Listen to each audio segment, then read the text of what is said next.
Ma'am. That's assault. Ma'am. That's assault. Ma'am. Rape. Ma'am. Drop that chair. Ma'am. That's assault. Ma'am. That's assault. Ma'am. Rape. Ma'am. Rape. Drop that chair here. These people are going to eject you from this line. That's assault. Ma'am. That's assault. Ma'am.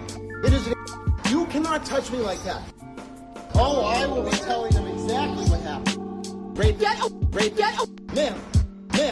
These people are going to eject you from this line.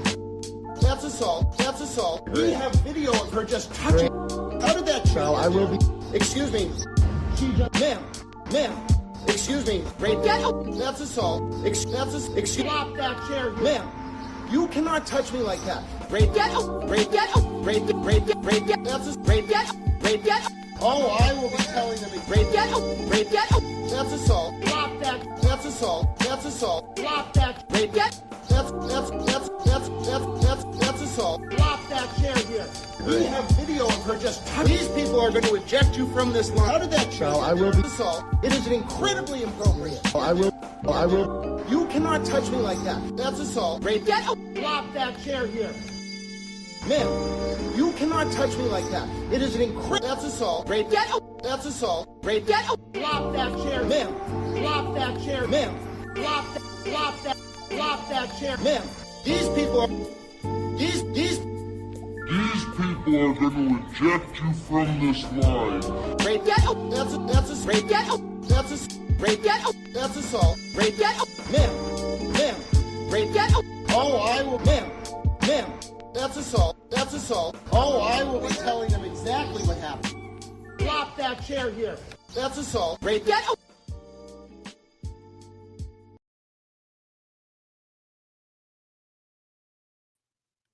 Hey, kids.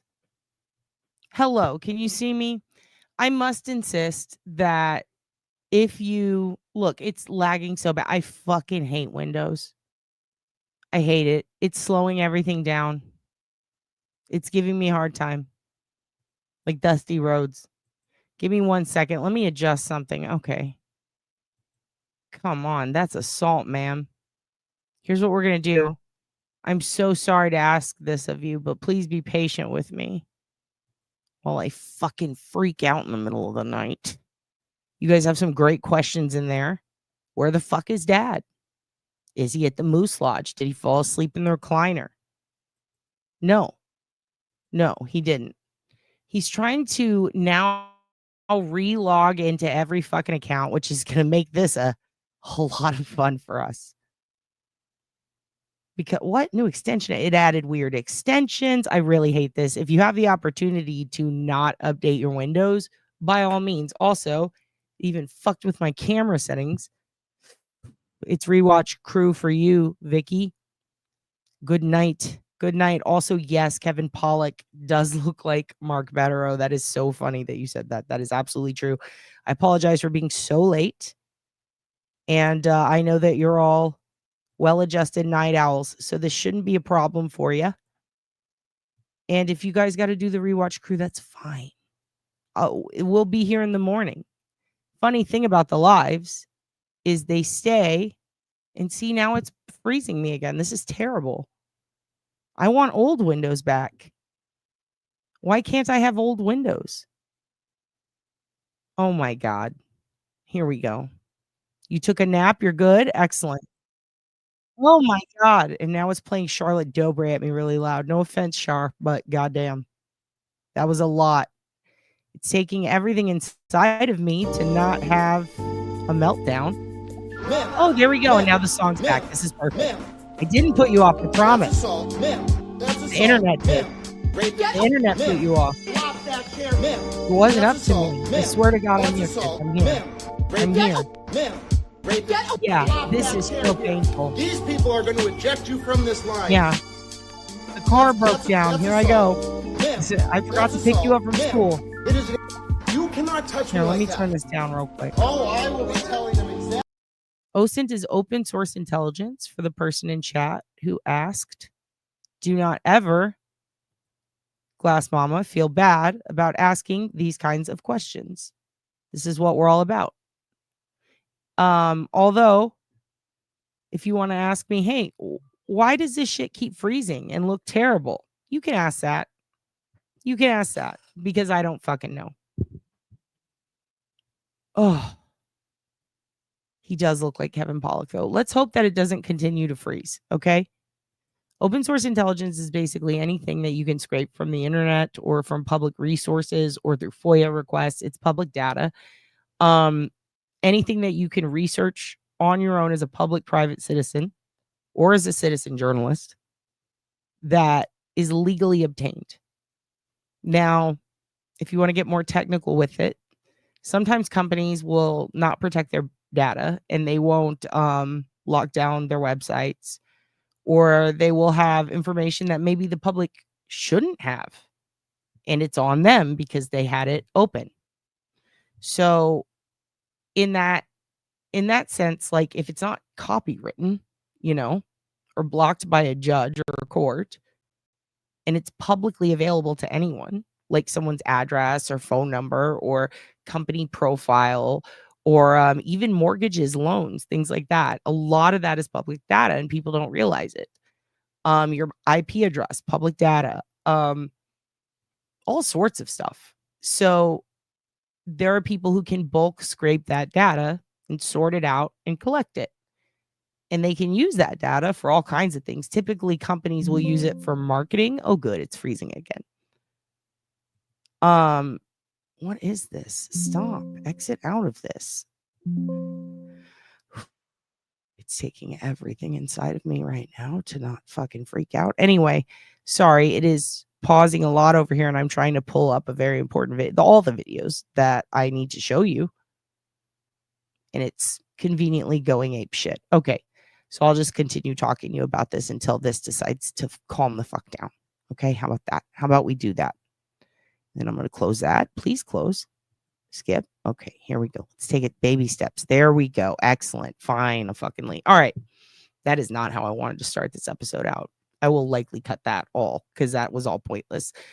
The point is, you can pull all of this data. You can scrape it. Now, some of it people will use for things like let's say you have a real estate company and you want to know when all of the apartments are updated. So you get this thing called MLS, and you can, at least in Texas, and you can go through and you can see all of the apartments and houses that are listed publicly, right? That's open source intelligence. Now I know, where these houses are. I know the plot numbers. I can see the land. I can see how much they're going for. I can see if there's a basement. You can go on Zillow and find all this shit out. That's OSINT.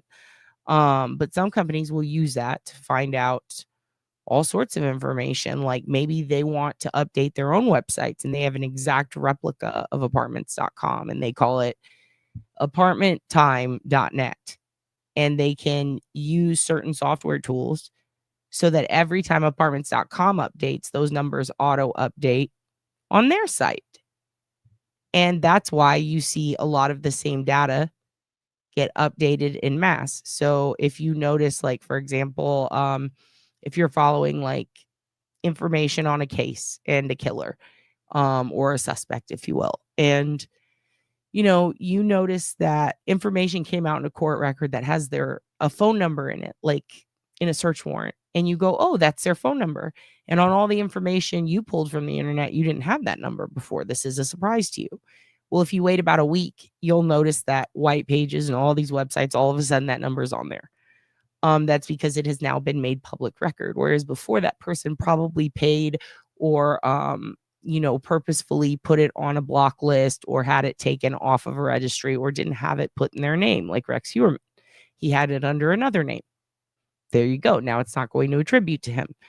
There are some people who can use the same information and the same technique to perhaps, instead of do something to follow someone or find out information on someone, they can use it to protect themselves, to keep the information away from people. So, it's like OPSEC. You can basically reverse it all. But yeah, that's basically what it is. You can collect data, you can find information. Finding stuff on genetic genealogy requires OSINT. Lawyers and paralegals use OSINT. What's interesting is a lot of investigators in a lot of jurisdictions need warrants to gather and use this information that otherwise normal private citizens and journalists can sometimes get easier because they don't have to go through that red tape. So in a way, sometimes PIs or paralegals have a much easier time gathering information on a suspect legally than an officer can, and vice versa. So very fascinating stuff. And we like to talk about that here. And today we're going to talk about it in congruence with a case that is all over the YouTubes. And it is a missing young lady. And I shouldn't even say all over. They're trying to get it all over. We want the word to spread. People who are covering like court cases and stuff that are ongoing, they tend to stick to like, specific cases and follow them. And then there are others like who will highlight various crime, and some will be, they'll tell stories here. We like to show like breaking missing news for people that we can actually maybe help find, people who are still out there, and we can maybe use some of these resources to find, and cold cases, because there tends to be more information that comes out little bits at a time over the years, as opposed to the ones that are I don't think any case can be oversaturated, but you know what I mean? Like when too many people are covering it, and then it becomes like a conspiracy nightmare hole. Sorry, we still have gnats. And the reason, it's nothing against those cases, it's just like, I don't want to be a part of overwhelming someone. And I also, when people find out everything about the case and there's absolutely nothing else that can really be found, or Ellie wants to protect it, or the family wants to protect it so that they can work a lead, I just don't really see the point in discussing all of those. So I'm trying to stick with ones that A, we can help on, B, there's hope to find either tips on, or to help find an actual person, and that there are things that people can do remotely to help instead of harm it. And I like to focus on odd ones that need discussion or aren't getting enough attention. And primarily the older the better. But in this case, this is active. So when they're active cases and there's a public outcry for help, these are good ones, because these are like, okay, the family's on board. They want more people to know about it. Check. That's good. That's good. That means, we all got the blessing to spread the word. So this is a good thing. So we're not hurting anyone in that element, right? 2, cases where it's like there's not a ton of conspiracy theorists out there fucking it up yet, which I hope there aren't, but seems like there might be a few. If there's a way to prevent that using open source intelligence, love that for us. That's going to be helpful. And also cases that are really early, they're not too, like, again, cold case is great, but in this instance, when we're talking about active ones, cases where there's still a lot to be found out and that can be done, outliers, if you will, cases that maybe there's a lot that we can do that. It's a good burp. I don't know if you guys heard that. Dad's boyfriend's on fire tonight. Cases where basically they do need the help, they do need the eyes, and it's not going to be detrimental to them to put that on there. So basically, what is within our control. So that's what we're going to try to do. That is enough. I didn't smoke pot in the bathroom with Tia Deberly. Okay. Charges on low on my phone. BBS. Ooh. What does that mean in Australian? Just kidding, Aussie Mel. Be back in a sec. Is that what that means? Hey, C. Smith, how you doing? Dude, I did watch a video on bomb cyclones while I was playing with Hugin because I wanted to learn. Oh my God, are you okay? What the fuck? I even put one in this playlist. We are going to get to the point in a second. It is now. God damn it, Foxy. You got. So here's what happened was, as soon as I logged off, it said, you have to restart your computer with the circle and the little fucking circle, dot. Now you are fucked. Go smoke pot. That little thing that says the update. I don't know what that is now. It's not. It used to just, anyway, it doesn't matter. It said I had to update it. I went, I'm not going to put this off. This will take 5-10 minutes. I clicked it and then I read it and it was like Windows 11.4 something. And I was like, oh, fuck. Because that means I'm going to have to re-sign into everything. It's just a lot. So I went, okay, well, it's already being done. I can't stop it. and then it took like 45 fucking minutes. It did weird changes. Everything looks different. I'm upset. Also, YouTube Bedictors.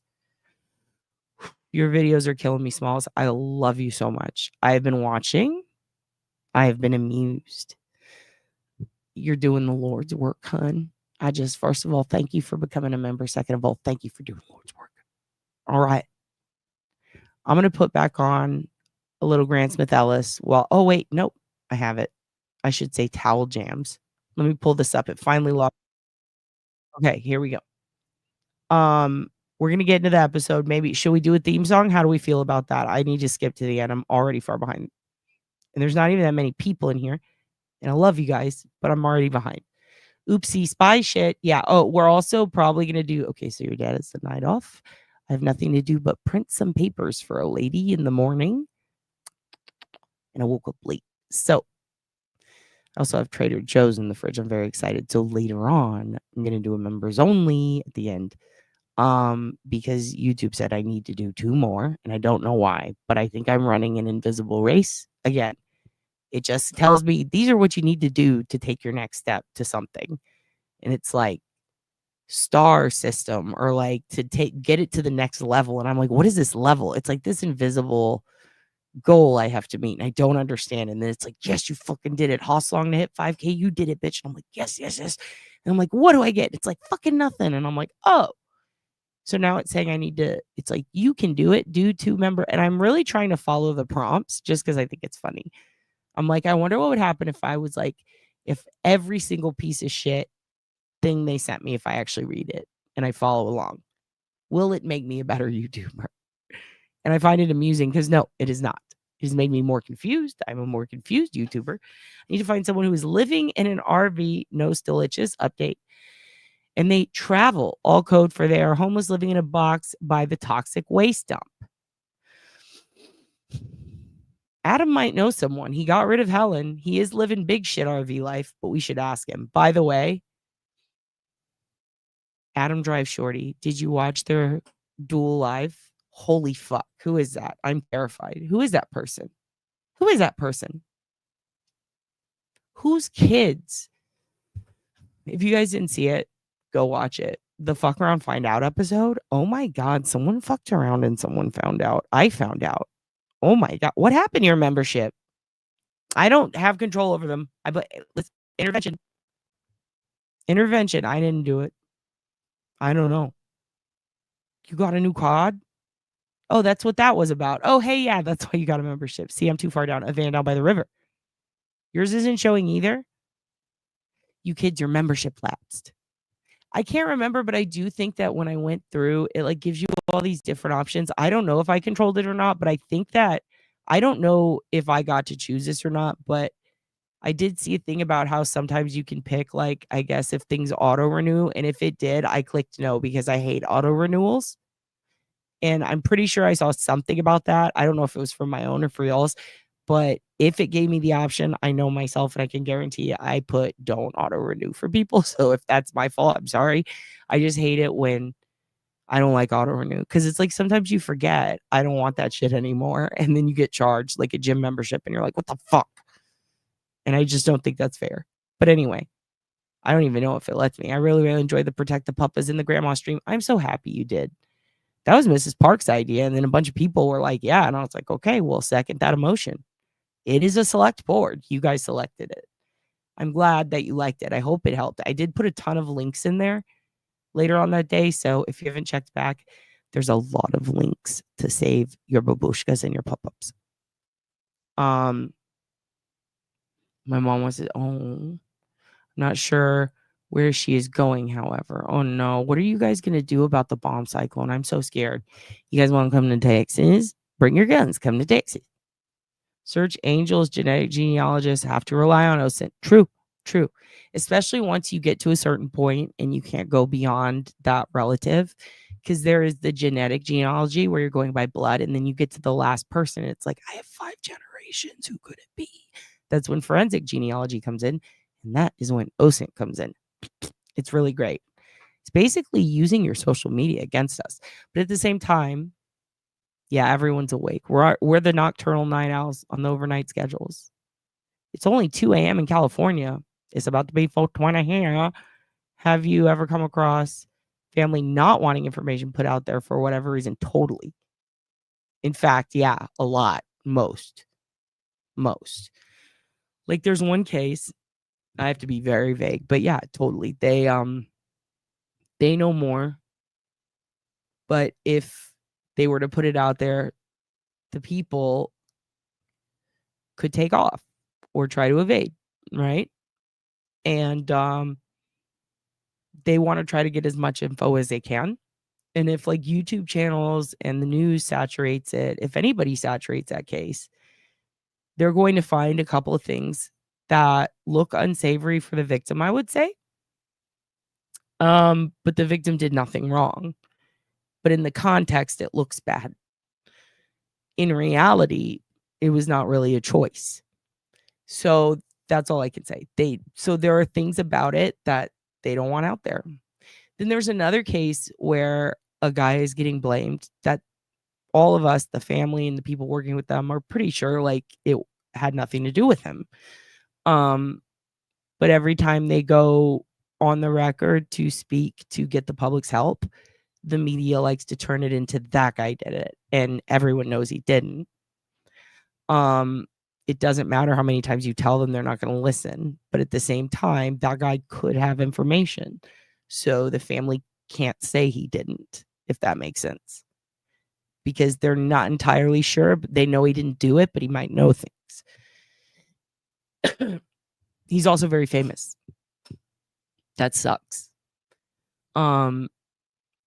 It's just like, it's not that it wouldn't really do anything to hurt the cases to where they'd be crippled and you couldn't put them back together, so to speak. Like it wouldn't knock the legs out from them really, but it would definitely potentially lead people down a route that would just be very bad. It would be very bad and it wouldn't be helpful. And a lot of people would probably get doxxed. You know what I mean? So yeah, there's a lot. There's actually almost every case. There's another one involving a little girl that we're definitely going to talk about where the family gave over the case file to people to get the word out. And then most of the family passed away except one member who no longer wants to talk about it. But now there's information that could help it. So the person who like you would think like would really want it solved has already like they're broken. It's not that they've given up, it's that they are exhausted and spent. It's been so many decades. And they've lost everyone around them. So they kind of, it's like a situation where like they've already mourned it, you know, and they don't like hearing about it. So what do? It's hard. You have to make really tough decisions. Sometimes to reserve, to keep it close to your vest and to not spill it to the world is what's best for the case and the victim. So you just have to do that. And then you have fucking dickbags who go on the internet and go, well, I can make some fucking money doing this. And then they fucking spill it all. And it hurts the case. And a bunch of nosies get involved and they make it worse and they run off the very people that families and investigators were trying to build trust with for many years. Yeah. Okay. So, yes, obits are no bomb sign clothes in Arizona. Did someone say 420 left my DNA? Rock Chalk, how are you doing? Are you feeling better, hun? You were sick for a while. At 30 minutes, we're going to get started with this episode. But for now, I want to touch base with my nocturnal kids. How are you doing? How is Rick? Is Rick feeling better? Let me see. You didn't do anything. Just missed my chat. Was ref the historic storm? Was referencing it. Okay. Pop thoughts about Family Tree Now and their level of accuracy. Oh, Family Tree Now is a weird one. I've seen some that are dead ass and then some that mush families together from across the country and then some that are very I don't know. It's kind of weird. I don't really know as much about it. I probably shouldn't speak on it, but I'll look into it some more. I've definitely seen it and used it in like 2 cases. And one of them was peaches and it was very inaccurate on some stuff. Let me see. Yeah, by the way, Adam, I was just talking about you. What the fucking fuck was going on with the fuck around find out episode? I think I got all the way through it. I don't know. My computer restarted and I had to pop it up on my phone. Can you send me who that person is or just tell us? Like, I'm terrified. Like, what the fuck? This is why it's good to be in America. But also, if they, they better not come at our girl, dude. What? Who is this person? Whose kids would do that? If you guys don't know, someone's kids. Okay, go watch the fuck around find out episode of Adam and Shorty. I'm not going to tell you a spoiler. Go watch it. Let them explain it. They'll do it better than I will. I'll say too many bad words and get them in trouble. Seriously, go watch it. It's crazy. If your family members in this chat ever call me to yell at me over some shit you kids said to each other in the chat, I'm shutting this shit down. All right? I'm shutting down. Fuck that. Fuck that. Tell your family to back off. We're your family now. Tell them some cult shit. Be like, this is my family. The select board is my family.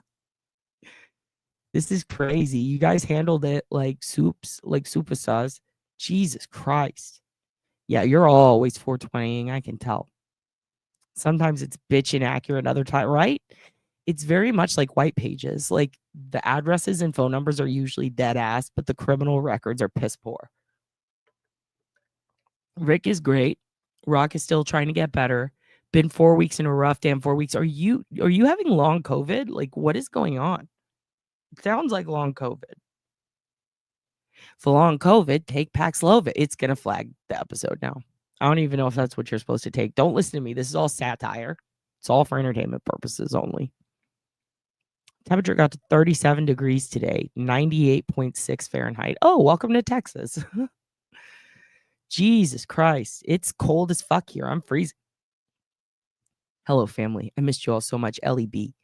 This is why I do nocturnal and dayturnal episodes so that we can get in touch with everyone. We have 3 minutes to talk shit, and then we will start. Foxy Amazon, you're getting hearts from Rock Chalk. Legit adult children of a former subscriber got bent over jokes in chat. Yeah, that was crazy. And then they were like, pull up, Miss Shorty, pull up, blap, blap, blap, blap. And Shorty's like, you're fucking psycho. Ew, no, don't call me or don't email me like that. What the fuck, dude? And you know what's crazy? Is it bonding her kids? How much do you bet? Part of me is wondering, like, what's her fucking kids' problem? Like, they don't have a life. One of them has a husband, and he's on board with this. Oh fuck no, this family is weird. Fuck that. Do we need to free this lady, or is she okay with this? Does she condone this? What's in the water in Melbourne? What's going on? Yeah, you're my fucking family now. Get me a Christmas present. You're my family. Dude, good. I'm glad you're laughing. I have the vid right now. You have COVID, Laura? No. It's probably working the fucking polls. We're talking the election. We're talking the election, kids. That's enough. I know what you're thinking. I got it visiting my mom at a care facility. They gave me some crazy. Did they give you Paxlovid? Isn't that what makes your mouth taste like metal? At least you could taste. Remember when COVID took your taste? Woo. Hey, it's 39 in Kansas, headed to the Panhandle, Oklahoma Sunday. Bus is hitting road first real trip. Oh my God, Rock. This is exciting. This is exciting. You're going on the first road trip in the booth. You have to film it. You have to film this. It's an adventure. I don't really typically like a lot of the family vlogs, but I like the van life with couples and they're driving each other fucking nuts. You got to do it. You got to do van life, dude. I'm excited for you. No, stop, LA. You're too smart. Threatening to show up at Lisa's house. Yo, fucking. They better not. They better not. I know you'll fly there. Yeah, forward me the emails. Who the fuck? I'm wondering if these kids are real. This sounds like it could be a coup ran by one solo member. We'll discuss later. Want to help me find my criminal granddad? Yes, dude. I want to bust all your granddads. Totally. Here we go, dude. Dude, Darlene's asleep with pens in her, so she doesn't have time to screenshot this, but I'm gonna. Actually, because it doesn't let me copy paste. How fucking crazy is that? Let's see if I can get a good screeny. I don't know if it'll work. Everything's updated. Ah, here we go. There we go. Boom. Gotcha, bitch. Yeah, we'll find him. Maybe we can do that in the members only. Just deep dive your granddad. Let's bust your granddad. And people, I love it when people say, I don't want to give my DNA to genetic genealogy companies because I don't want them to target me. Look out for the cord. Look out for the cord. I plugged into the box for you guys tonight. Look out for the cord. He fears change, so I have to tell him. Yeah. Yeah. I know it was. I stopped the chat because I said it's about to happen. He told me, he goes, don't fucking put that cord there. I'm going to trip over it. You know me. And we have an ongoing battle because I say the same thing about his PS4. Don't put the fucking cord there because it's how I go to pee in the middle of the night. I'm going to trip over it, right? He doesn't understand it till now, till dad plugged in till Bob plugged into the big box fucking Bob over, big box fucking Bob over here. I just realized how that sounds. We're going to have to separate the episodes. We're going to have to do a part 3. I'm just kidding. But for real, big box Bob over here, I'm like, let's plug into the fucking box. Let me take my stash and plug it into the fucking box, right? He looks right at it. He's like, it's like a jump rope just hanging across the room. He's got headphones on. He's over there fucking gaming, yelling. He gets up. He turns around. He says, I fear change. I was like, I know. He says, I know myself. I'm going to fuck this up and I'm going to do it royally. I was like, you better not. So now every time he gets up, I got to stop what I'm doing. I'm going to warn him because we're going to learn. We're going to break this bad boy with Big Box Bob. That's a shirt. Paxlovid. Yes, I can't taste anything except the stupid metal in my mouth. Honey, that's just you getting better. That's the nodes draining you of all your metals. They got to drain you and spit them out. And then they get in your mouth and it's like, ugh. You'll be fine though. The metal taste does go away. The gay Sean's had to take it. Worked great. It really did. It cuts the time in half. Owen released from federal prison in 1991. I need to check. Okay. Well, we'll go back to that. If it's Texas, I can pull a lot for you, actually. Rock, Smith, and Wesson filming. Yes. This is going to be great. It's going to be an adventure. The Rick and the Rock. It's going to be like Rick and Morty. It's Rock and Morty. It's going to be fun. Yeah, you better fucking get better. You better get better. Laura, get better or you're grounded. I just finished watching your last replay. Oh, good. I agree with that. Had that thought 2 nights ago. Yep. About it being a solo dodo chodo. What? Just one solo? One ride or die individual? One ride or die unhinged individual with bad motives? What would make you think that, Adam? Because haters be hating. The nodes are out, dude. The nodes are out. The Dementors. I didn't work the polls. I worked the tabulation center. Okay. You sounding like a lippy stripper. I'm just fucking with you, Laura, which is very much under a ton of security and not that many people. Yeah, it's very suffocating, huh? Is that do you remember the lady who was caught on camera and she was just like, toss with some votes and went to court and got convicted? Is that it? Or is it the one like, are you behind glass in like a cubicle setting with a few other people tabulating? Because I remember that undercover security and being like, the footage when the CCTV came out, this was the last election. You could leave it open, babe. And I remember being like, oh, no, she twouldn't. Like that chick just whoop like a cat pushing some shit off a table. Like, oh, girl, no. No. Care homes in kindergartners will get you every time. Yeah, they will. The stash. Why are you guys talking about my mustache? I found out at 36 that my dad that raised me wasn't my biological father. Hey, girl, you and me the same, a little different ages. I was a little younger than 36, but it's not like I knew the one. Never mind, we're nothing alike. But anyway, yeah, also met my dad later in life. But you want to? And yours is a criminal? Or your grandpappy? I'm confused already. Let me look up. Let me go up. You know what? I screenshot it. I'll remember. Hold on. Where is it? Where is it? Where is it? And also, is Walk Among the Tombstones here? Did I imagine that? Because we got to get her on this. Okay, my criminal granddad. So the granddad was a crime. Was a criminal, not a crime. Oh my god. Fuck. I need to reload. I need to update the windows in my brain. Okay, I'm just gonna go back through this chat. Okay, I can absorb this. Okay, yes, we will do that. We'll do a Discord for you, like a link on Discord, so that you can go in and we can all communicate there. I will log back into my Discord, I promise, kids. And let's do a members only, because anything that's specific to you guys, if we're gonna do that, we're gonna do a members only, because we don't want to fucking blow your shit up. Unless you want to, but let's let you make that decision after a members only, where you can lay out the stats, and then if you want, we can release it to the public. But when people are going through your family stuff, you got to be careful. You got to be careful, kids. I'm never going to let you guys make a mistake like that. Yeah, you need to kick that long COVID. You got to huck Tua out the window. Get that shit out of you. Get that shit out of you. Get that COVID out. Did they offer you Paxlovid? Have you taken it? Have you took it? I wonder if that'll work. I am remastering all my songs. I'm looking forward to hearing God Damn It Turd, because all dad's links are broken. Fun times. It's going to be great. God damn it, turd. Dude, when you take it off, though, why don't you just don't lose that. Keep it up and then put the remastered up. Because you know how people, turd. You big old fucking bitch. Listen. When people want to hear the Rolling Stones on vinyl, they get it on vinyl. When people want to hear the Rolling Stones on CD, they get it on CD.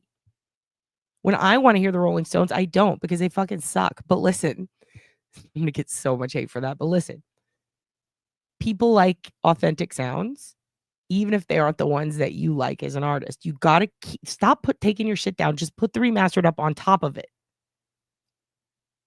Because some people, especially people, mix their shit. They remaster, which is just mixing differently. And they change the sound. And sometimes that can lose you listeners and fans. You got to be careful with that. You got to have both, dude. Because your shit sounds great. Now, if you're talking, if you're not actually remastering them, so to speak, and you're just editing out fuck shit or things you don't really think anymore, okay, fair enough. That's a remix. I support you in that case, but god damn it, leave the originals up. They're so good. Like, I kind of like in Feral Children, there's this part where it cuts off and then there's like a half-second jump and it starts again. I like that. I now expect that. If you change it and even it up to be a smoother transition, I'm going to hate it. But also, do what you want. It's your music. Fuck that. You know what? Fuck me. Don't listen to me. I'm grounded. How dare I? You're the artist. I'm not going to. Look, I respect your palette. You do what you want. I'm grounded. I'm absolutely grounded. I'm going to my room. It has been a long haul for Rock. But by God, if she hasn't gone through it and trucked, she has been trucking along. Please share with Turd. I'm out of the loop. Dude, you got to watch the Fuck Around Find Out episode. It's just someone did some crazy shit. My mom's dad is the criminal. Oh, goddamn. I was way off base. Okay. I will absorb this. I will look him up. One of y'all sent me someone on the most wanted. And I was like, damn, in Texas. Ooh, that was a crazy deep dive I did on that one. Jesus. My granddad that I never met was a career criminal after being a communications engineer in Colorado Springs base in the 50s. I can't get any info on it because it ended in a bank robbery and unaliving by a cop. Yes, you can get info on it. Tell us everything, Glass Mama. Ooh, the Discord's going to be hot tonight. Go in there or put it in here. Fuck. I'll save it. I'll preserve it. Or email me or put it in here. I don't care. Everyone is a criminal granddad? Do I? I need to ask my dad. I might have. Do I have a step granddad? No, not a criminal. Someone in my family is definitely a criminal. They're all fucking crazy. Dylan, do you have a criminal granddad? He's playing Rocket League. You still haven't watched me rescuing the all possum on Discord. I haven't logged into Discord. Hakatua. I will, though. Especially now that it's fucking forcing me to. Oh no, Foxy. I'm so glad you got to meet him though. Damn. Dude, that's sick that you got to meet him, but that's fucking sad. I fucking hate COVID. Should we kill COVID? I think we should. Also, damn, dude. Isn't that crazy how many of us have met our dads? What is with everybody in here is like, aren't we all like the same horror scope or whatever it is you fucking Moonanites call it? You little moon bitches? What do you call it? Aren't we all virgin Leos or whatever? No extra meds, no extra meds offered, not one. You got to go to a different doctor and request Paxlovid. That's what they tell you on the commercials. They're like, ask for Paxlovid. It's like, bitch, I don't get to tell the doctor what to do. I guess you do now. Fuck the Rolling Stones. Love you, Foxy. Find a glass room with other people tabulating. So it was like that? Actually, I was adjudicating and determining voter intent where people made corrections or accidental marks. Oh my God, the hanging Chad. You were hanging Chad, lady? Oh my God. Okay. Shit. There's so much shit. I need to skip down for a second. Let me see. Going down. Here we go. Met my bio dad when I was 29. Love my real dad so much more. I have a bio dad and a real dad I have a bio dad and a stepdad. They're both real dad.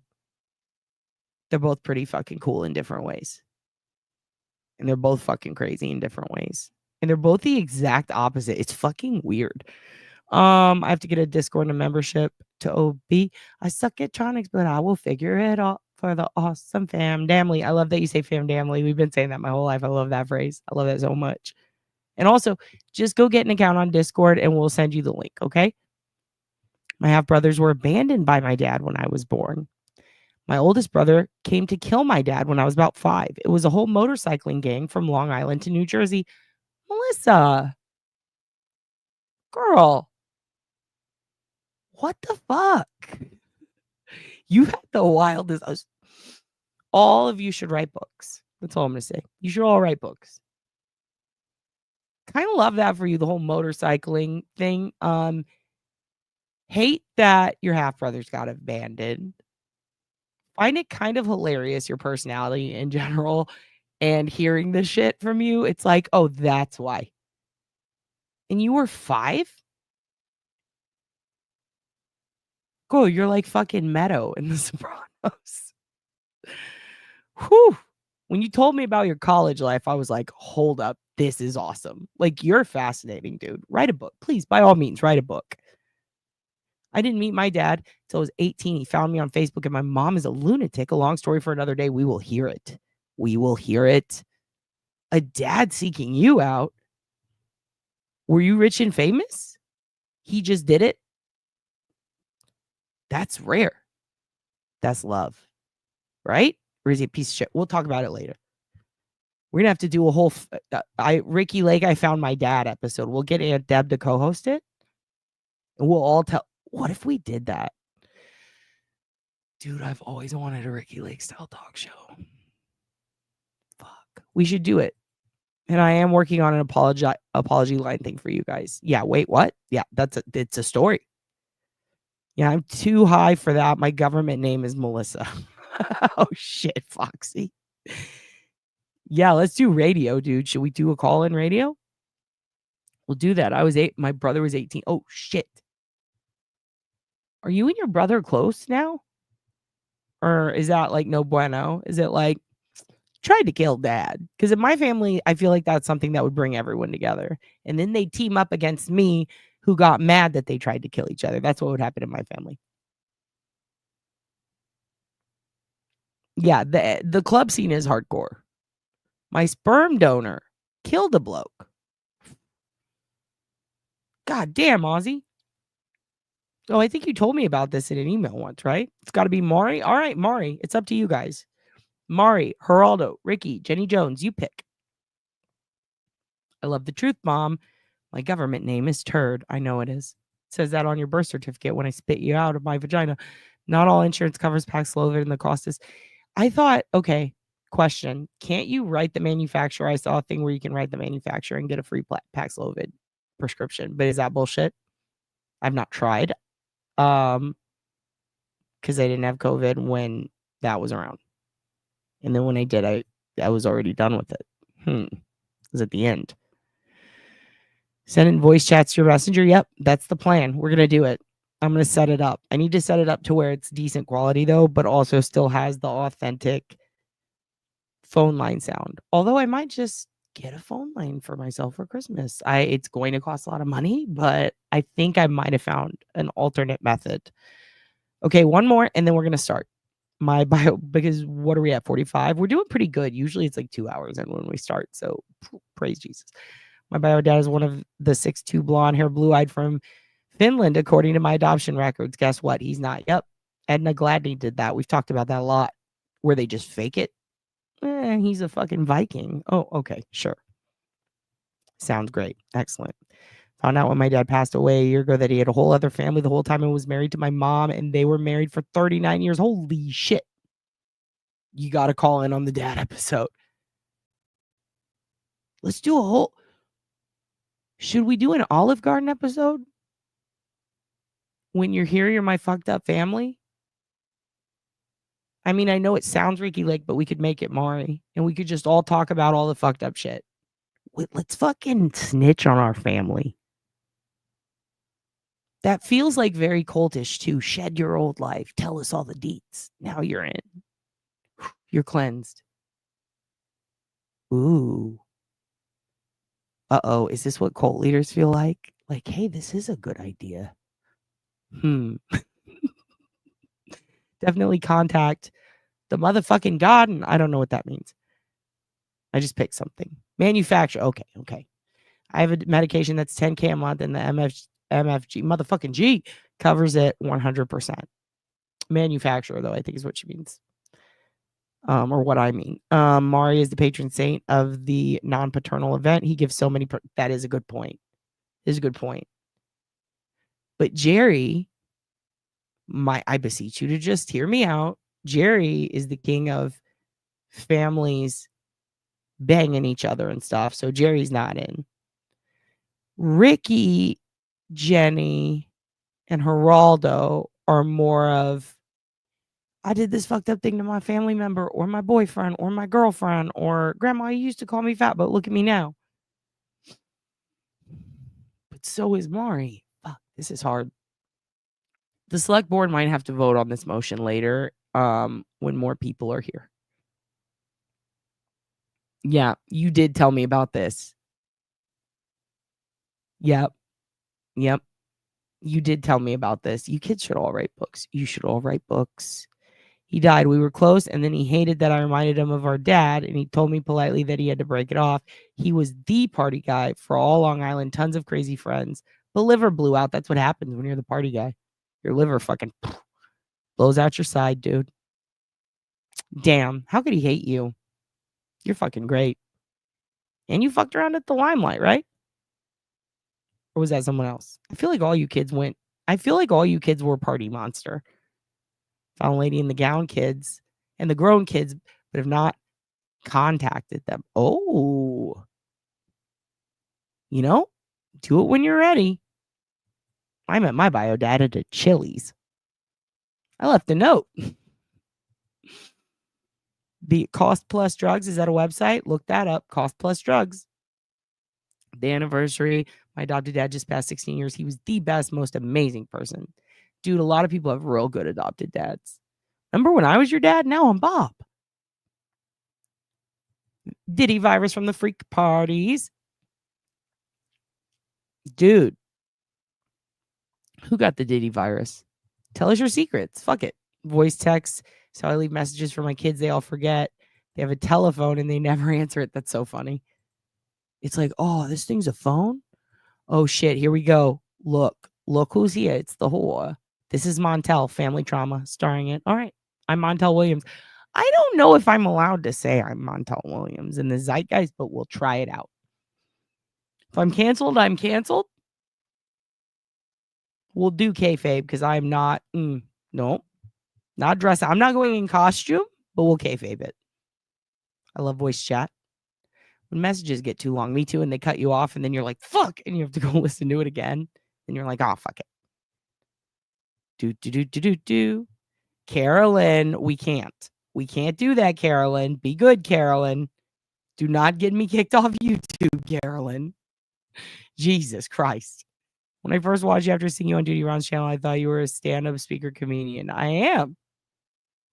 And I'm also Bob from the select board, apparently. I got many people drunk and stoned back in the day. You all did. You were all the party. You were all party animals. Don't lie. I know you've all crawled through windows like that song. Come to my window. Jesus. My 23 chromosome was a donor with a monster. My stepdad adopted me. Will always be my dad, no matter how long he's gone. Fucking love that for you. Agree. Some people just got such good dads. You don't need blood to be a dad. Look at me. I'm Bob and Dad. No way. It's actually a Jewish tradition to name after a deceased relative so that you'll never forget them. My son is Jacob after my grandpa. That is a good long game prank, though. The Jews have that cornered. That's a great long game prank. Think about it. Think about it. If you're named, imagine if your parents are like, you know what, pick your name so you can pick your legacy. Or if you just legally change your name to something really crazy, like Bird Brains. And then your grandkid has to be Bird Brains. Good fucking prank, dude. I don't know if they'd abide by it, but it would be real funny. I love that you're with us. I got unsubbed because I'm a sub whore and YT cut me off. So sorry if I missed a bunch of stuff. Love you. Oh, what? You're a sub whore? Well, good. We love that for you. Okay, let's get started. We're almost at an hour. We're doing it. All right, I'm going to show you guys an update in a case we talked about. And it's about that Wisconsin dad. And then I'm going to show you what I wanted to show you earlier.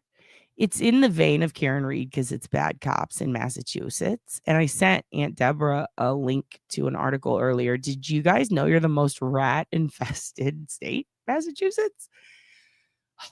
When I was at the airport, I told you guys a Boston rat climbed on my fucking foot and I freaked out. It was a big fucking rat.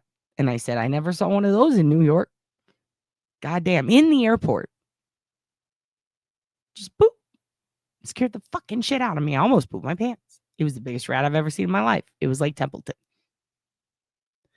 And now it turns out, Boston, you're full of rats. Don't come at me. Don't come at me. The news said it. But I got an update in corrupt police. Trying to withhold evidence. I got an update on dad faking his own bullshit to get away from the family because he got catfished online. And then this one I tossed in there because I'm very concerned about it. There's a Bay Area barber that sexually assaulted people and they're looking for him. And since it's active, I figured I'd show you because a lot of you kids are from the West Coast. East Coast kids, be nice. See what they got to put up with? And also West Coast kids, be nice because you're about to see what East Coast kids put up with. Then after that, we're going to talk about Hannah Kobayashi and how you can help with her case. Here we go. Let me pull this up for you. Let me pull this dad up. He immediately does the first thing a dad does when they get a phone, and he left a very weird video. Also, has it been saying stand by this whole time on the banner below me? Of course it has, because I'm a bad dad. All right, here we go. I'm a bad Bob, I'm a bad dad. Here we go. Let's watch this guy who ran away from his family, which I will never do. Here we go. This is an update. Remember him? Remember Kayak Dad? Good evening, it's Ryan Borgwardt. This proof of life video from the Wisconsin man police say staged. Also, I'm going to warn you right now, ladies, try not to get too fucking wet from this hero. Jesus Christ, what a loser. Good evening, it's Ryan Borgwardt. This proof of life video from the Wisconsin man police say staged his own death came as a shock to investigators. I'm in my apartment. I am safe, secure, no problem. The specific location of the married father of three is still unknown, but Green Lake County Sheriff Mark Podol says his department is now emailing Ryan Borgwardt daily. And our biggest concern was that he was safe and well. Borgwardt was reported missing in August. Here's another reason. I'm gonna admit it. I'm gonna admit it, okay? One of the reasons I wanted to show you this is because this guy saying Borgwardt over and over and over again is very funny. All right? It's very funny to me. Borgwardt, Borgwardt, Borgwardt. What? Pete's Piano Bar? I love that place. Dude. Belinda. Is it even still around? Damn. That's a deep cut, Linda. Hell yeah. Okay, listen. Borgwardt, first of all, what the hell? Ew, get a new last name, dude. Second of all, did you my Papi Culo blowout? I will get them. Well, here's the problem. Some of the clubs out there, they're run by crazies, but I can try. Okay, listen. Borgwardt over and over and over. Very funny. Also, I think there's OSINT that can be gathered here, kids. Let's see. So they're trying to figure out where this jabroni is. I'm sure his wife and kids probably want to know. Well, here's what's interesting. He is somewhere, and we see a couple of things here. We see a door. We see an interesting looking handle situation. Just right off the bat, we see like a bit of a little floor plan. We see a little scuffed up peephole there. We see a little bit of the background. Interesting. This kind of looks, let's go back, like a place that I know, even though there's not a lot. Let's look at it again. There's a little background there, maybe through a window. I bet we could figure out where this fool is. What do you think? Would that be a fun homework? Should we find this fucker and say, go back to your family? How dare you? Good evening. It's Ryan Borgwardt. This proof of life video from the Wisconsin man police say staged his own death came as a shock to investigators. I'm in my apartment. I am. Here's my apartment. Look at these very unique window panes. Well, so here's the thing. I don't think he's out of America because they put a bolo on him at all the borders because, he could technically get to Canada pretty quick, I would think. And he was speaking to someone overseas. And the accident was pretty quick. And they did check airport CCTV. So I think he's somewhere. Definitely somewhere in the US, maybe in the Midwest. But there's unique tells here about like the pane of this door and the whole door we just saw. And let's look at it one more time and then I'm going to let it play through. And I will link this below when the video's over and see if we can find out where this fella is, right? This faker. How dare you, sir, fake your own death? Rude. Good evening. It's Ryan Borgwardt. This proof of life video from the Wisconsin man police say staged his own death came as a shock to investigators. I'm in my apartment. I am safe, secure, no problem. The specific location of the married father of 3 is still unknown, but Green Lake County Sheriff Mark Podol says his department is now emailing Ryan Borgwardt daily. Oh, they did? Okay, well, there you go. I didn't count Canada. So he's in Canada. Okay. Oh, yeah. Okay.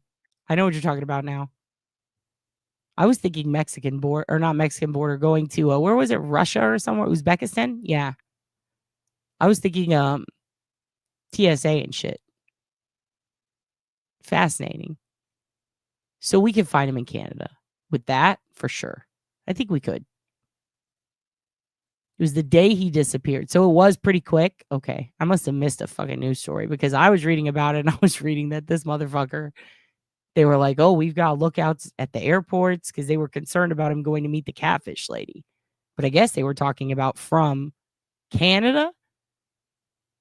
I wonder if I bet the Canadian, well, I do wonder if the RCMP would be willing to put bolos out on him to leave the Canadian airport. Like if they would, is he extraditable for faking that crime? Is it a felony? Damn. Interesting. Was that he was safe and well. Borgwardt was reported missing in August after police found his capsized kayak and fishing rod, wallet and keys, and a vehicle parked near Wisconsin's Green Lake. He picked Green Lake was because it was the deepest lake in Wisconsin. He did research. But in October, the department learned Borgwardt's passport was run in Canada the day. See, I just put this on the list to watch to react to together. I didn't know that they fucking already know he's there. This is crazy. After he was reported missing, and that he moved funds to a foreign bank, took out a $375,000 life insurance policy for his family, and began communicating with a woman in Uzbekistan, they say. He had his plan. His plan didn't work out. Borgwardt told investigators he used an inflatable boat to paddle off the lake, riding a stashed e-bike more than 70 miles to Madison, hopping on a bus that took him. Hold up, what? Okay, I'm losing my mind. This was not the update I expected. I'm excited though. Are they already? So they already. Oh, damn. Damn. I am in shock. Through Detroit and into Canada, where the sheriff says he got on a plane. He rode a fucking e-bike that he stashed? That's ridiculous. Really? He was with Borat's sister, number 2 prostitute in all of Kazakhstan. Of course he did. Okay, so they started looking after he was out. So that's why they were confused, and that's why I'm confused. This makes sense now. Because I was reading all the shit that they were doing to track him. I didn't realize that they already got enough because they just said he told them. So he already confessed to them now that he's gone? Holy shit. Holy shit. To Europe. He did say was he didn't expect us no, I don't. Go more than I'll have to look 2 weeks in searching for him. Well, I hate to tell you, he picked the wrong sheriff in the wrong department. Oh, did he? Fidel says the obstruction charges will be filed within weeks and that the department will fight to get back up to inappropriate. Did he, Daddy? I want to clarify and stress that. And that the department will fight to get back up to $40,000 spent on the extensive search. Get that $40K. While his wife, Emily, has not publicly commented since the investigation took a turn. Emily, bitch, we stand by you. Come to the channel. We will embrace you. We will find him. I'm still down.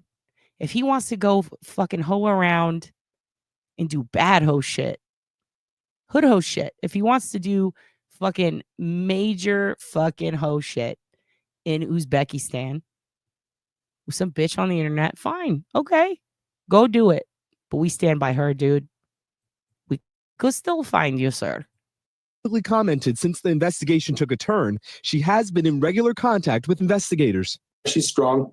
She's done everything that we have asked her, but her biggest concern is her kids and how she can. Every sheriff should have this accent that this guy has. Okay? Every sheriff should have this accent. It is so soothing.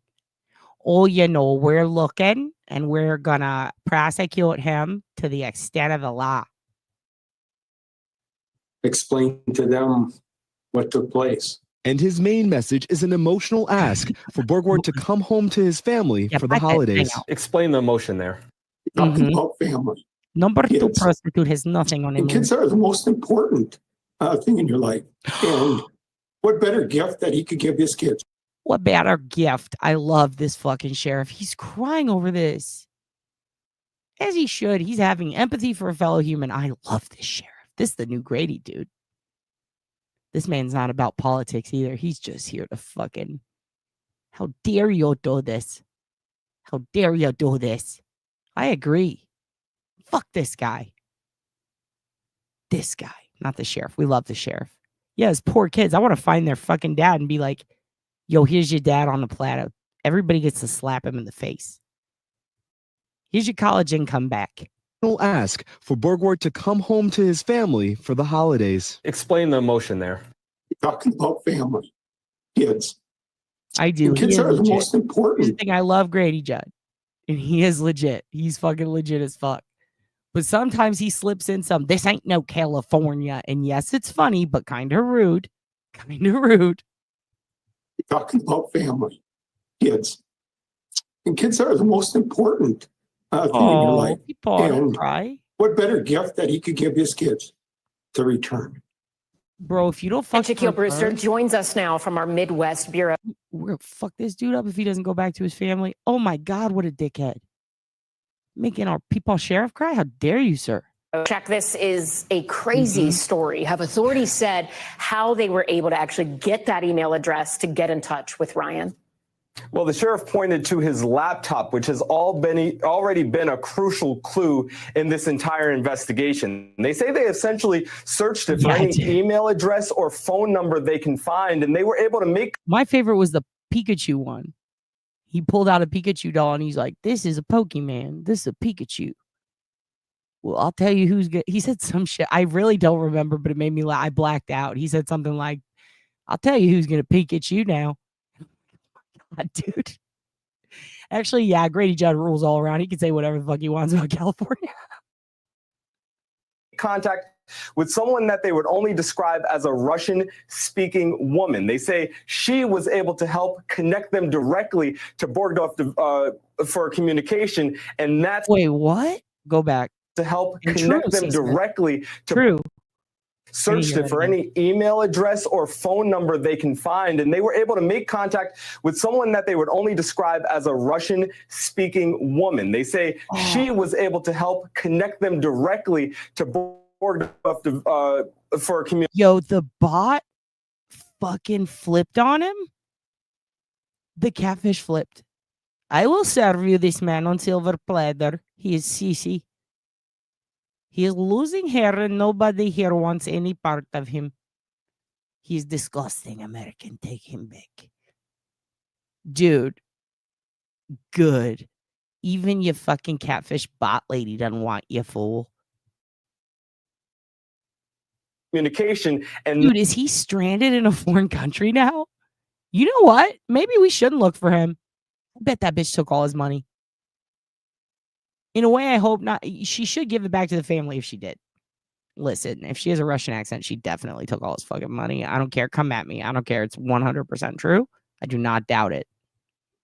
Love a good perp. And that's what led to what they're now calling these near daily email exchanges. What? Thanks for watching. Stay updated about... Daily? Ooh, she a snitch. He's in Uzbekistan. Okay, so we don't even have to look. Is that why the people look disgusting? Yeah, fucking home wreckers, but you know what? Flipped on him. Damn. This one is a mixture of emotions. They will eat him alive. Leave his ass with a number 6 prostitute. LOL. Yes, I agree. Fuck him. With a little penis wrinkle, I will do that now. She found out he had no money. She said, leave, cross the American. Yes, this is exciting that he's getting a fucking taste of some humble pie. Love Lester Holt to death. He's daddy. I froze my eggs on national TV. Ew, don't tell us about it. Let's keep going. Breaking news and top stories on the NBC News app or follow us on social media. Okay, Lester, we will. A series of FBI raids in Everett has resulted in a number of arrests. They all happened this morning at... So this is the Boston one. I'm so sorry. I'm so sorry. No, they said it was a lady with a Russian accent. Or maybe it was the vocoder guy from YouTube that we all love. No, that is totally fucked up. I hope he gets his ass handed to him on a silver fucking platter. And I hope he goes to jail for what he did. I hope the wife gets to retain all the funds he took. And I hope the kids get to slap him in the face and spit on him and say, you're a loser, Dad. Also, I hope they have a good Christmas. It's going to be hard, but I hope people shower them with love. Fucking poor family, dude. This is about Boston. What is this? Multiple arrests? I don't know. Let's see. We will find out together. 3 different locations. Our NBC 10's John Maroney joining us live in Everett with more details on what we know happened. John. Priscilla, a lot of unanswered questions. Witnesses tell us they saw at least 4 people being taken into custody, with one of those raids taking place at this apartment building here in Everett. What happened? An early morning wake-up call when the FBI and Everett police descended upon this home. apparently arresting 3 people in a basement apartment with the family upstairs still in bed. Do you know what time did the police come? Did they knock on your door? 6 o'clock. 6 o'clock. They knocked on your door as well? Yeah. Were you sleeping? Yeah, sleeping. About a mile away, the same thing was taking place at this Everett address. Officers carried long guns with the sun coming up, while others carried boxes of evidence. A woman who lives inside says her 22-year-old son was arrested, although she wasn't sure why. Neighbors said all the commotion was unexpected. Kind of used to a little dangerous neighborhood, but I am surprised it happened on my street. Which one of you is that lady? Which one of you is that lady? I know she's in here. She looks like my people. Look at that tat. Let me see that tat. Let me see them tats, ma'am. I see it. I see the sleeves on you, ma'am. I know you're used to living in dangerous neighborhoods. I would not fuck with you, ma'am. She fucking rules right away.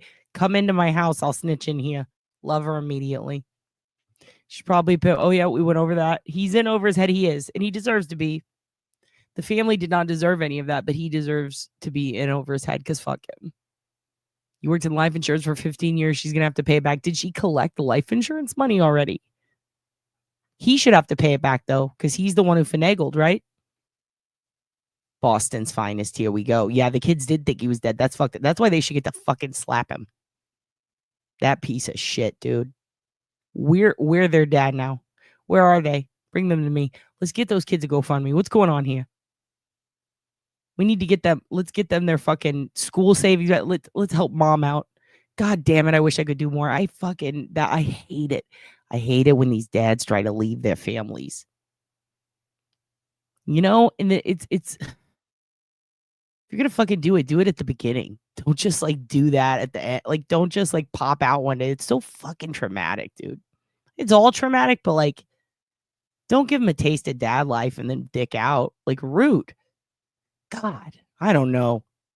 I have so many mixed feelings on it. None of them are mixed in that I'm never going to be on his side. Just like, how do you fucking repair that type of shit in those kids? I hope that they know that he's a prick and they're good kids. Yeah, he did this all to himself, dumbass. Now he's that guy. Yep, now you're that guy. Now what? All right, that's you. That is you. That is 100% you. Neighborhood, but I am surprised it happened on my street. We knocked on the door of a third location, only steps from the Everett Police Department, which helped federal authorities in what both described as authorized court activity. Girl, it ain't Tinder, it's Grinder, right? Aunt Deb's too classy for sniffies. She's above Tinder. All right.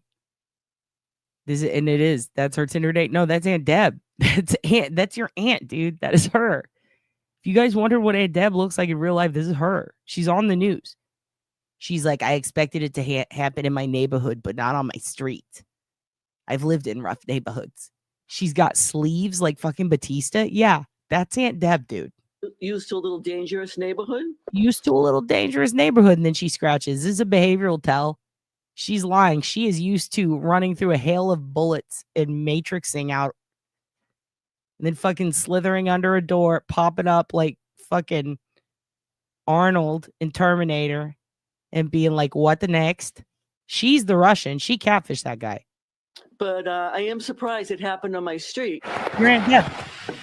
We knocked on the door of a third location, only steps from the Everett Police Department, which helped federal authorities in what both described as authorized court activity. Is briefings that take place in order to have a coordinated response. They just don't go out like cowboys.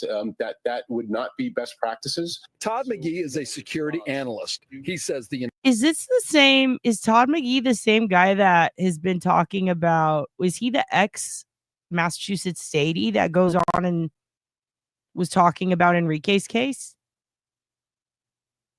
This guy sounds like him.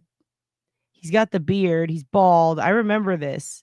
I feel like I've seen this background before. Where have we seen him before? Didn't that guy get into securities? There's two cops that always speak on the Enrique case. There's the squarehead crying guy, and then there's this fella. And I actually like this guy. At first, I was a little for against him. I was like, nah, I see what he's saying, but I feel like he's making excuses. Then I educated myself and I realized this man is a bait ace. Is this him? It is? Todd McGee? Whew. We need to get him on screen with Tits McGee. That'll be a good one. Security analyst. He says the involvement of local law enforcement in FBI raids is critical. It's important that was a good the example. local authorities really support the efforts of the federal authorities on these types of investigations. Now we have reached out to the U.S. Attorney's Office for more information That is on him. these raids and the reasons behind them. We're live in Everett. John So Moreau. here's what I'm curious about. They want to know about the raids, the reason behind them. We know that it's FBI, and we know that Stadies are involved. Because I think I saw Stady vehicles, right? Then we got Todd McGee, old Mr. Billy Badace up here, commenting on it. He's been commenting on a lot of cases recently. This is very interesting. Do you think this is in any way related? I can't talk to Birchmore, to Enrique, to Cameron, or are we about to see a whole nother bullshit pop up? I said pop up, not pop up. Pop up. I don't want the smoke. Fascinating stuff. Very interesting. Let me pop back up. Were they freeing closet baby? You know, I don't like the phrase closet baby. I'm going to be honest with you because it sounds like what they're saying is gay baby, right? Why would the baby be in a closet? And I feel like that's rude. Like, let the baby pick. When it gets older, it's a baby. I didn't like it when he was talking about the training accident because that's where he worked. Yeah. It felt weird because it's like, it did feel like he was, I don't feel like he was sugarcoating it. That's not the word, but I felt like he was minimizing it. And I was enraged. And I'm like, why are we making excuses for these dumb fucks? But at the same time, I think I misinterpreted that because he does have to be really careful. Because I think he is or could be garnering intelligence, obviously, to help the media, right? Spread the word on these things. So he's walking a very fine line. I did not consider that before. So I do put some respect on this man. I put a lot of respect on this man's name, to be honest. But I still feel like he was kind of like, he was not being as transparent as I would have liked to see with someone who has the background he has. You know what I mean? Like, come on, just say what it is, but I get why. Yeah, he is. He was saying there should be. He was saying there is. Or at least in the past there was. Like, he was putting him on blast a little. Like, why is there not video type of shit? But here's the thing. They also said that there were a lot of past officers and higher ups there. And he did talk about how, at least not in that interview, but in another one later, he did talk about the higher ups that would be there, including ex-officers who could easily act and stop it if they wanted to. So it felt very Fight Club-ish. He didn't say that. He didn't say the Fight Club part. That's me. But he did say that the amount of officers that would have been there, right, in the higher ups that could have been like, nah, cut it, were aplenty. So I liked that because that was like, ooh. I did have to watch that one 4 or 5 times. I'm very easily distractible. And sometimes I will focus on something like, why is he wearing red? And then I'm just totally miss it. I have to go back. Free closet, baby. Okay. Is it still locked up? Like the motherfucking innkeeper gave baby Jesus a manger. Yep. Yep. You saw that one too? He was calling people out. That's when I was like, oh, I see what he's doing. Like, this is mad respect.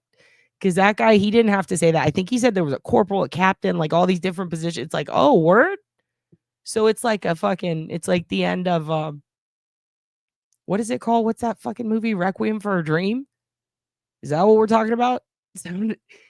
I was like, is this going to turn into Bohemian Grove? Because I have to go.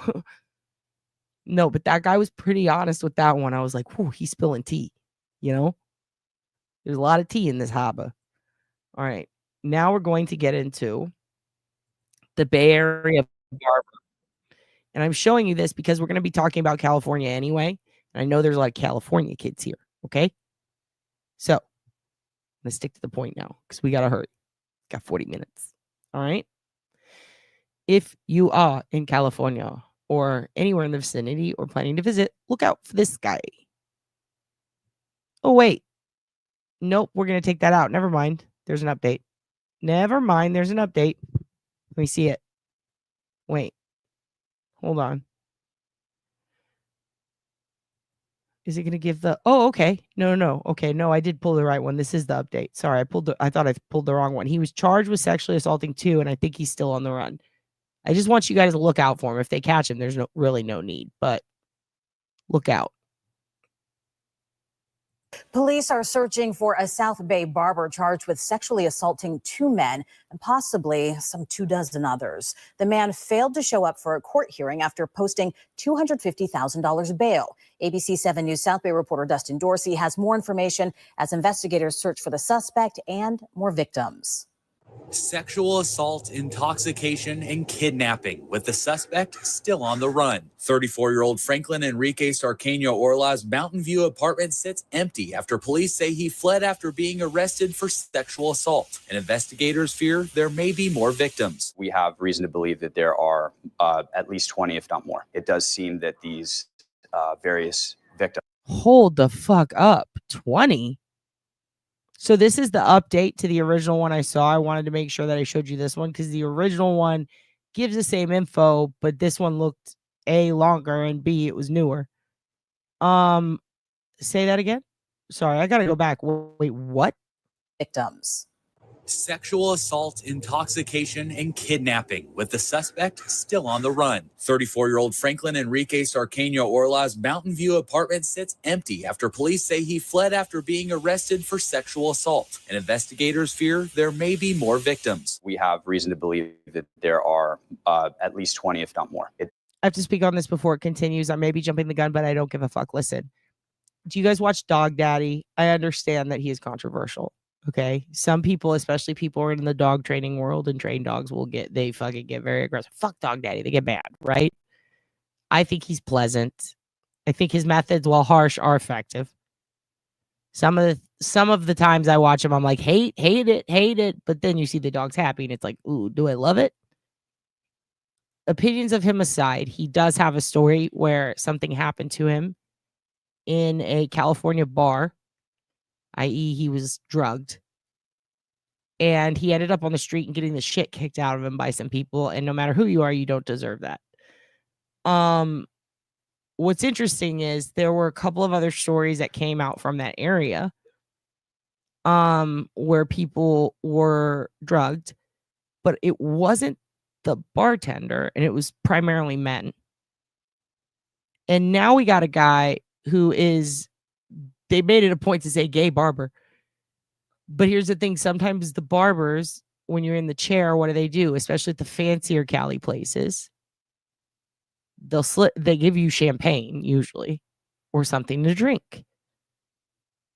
I'm now in my head, it's spinning because I'm going, because I recall Dog Daddy having what looked like a fresh haircut, popping up being like, I got my ass beat. This is what happened to me. It was traumatic.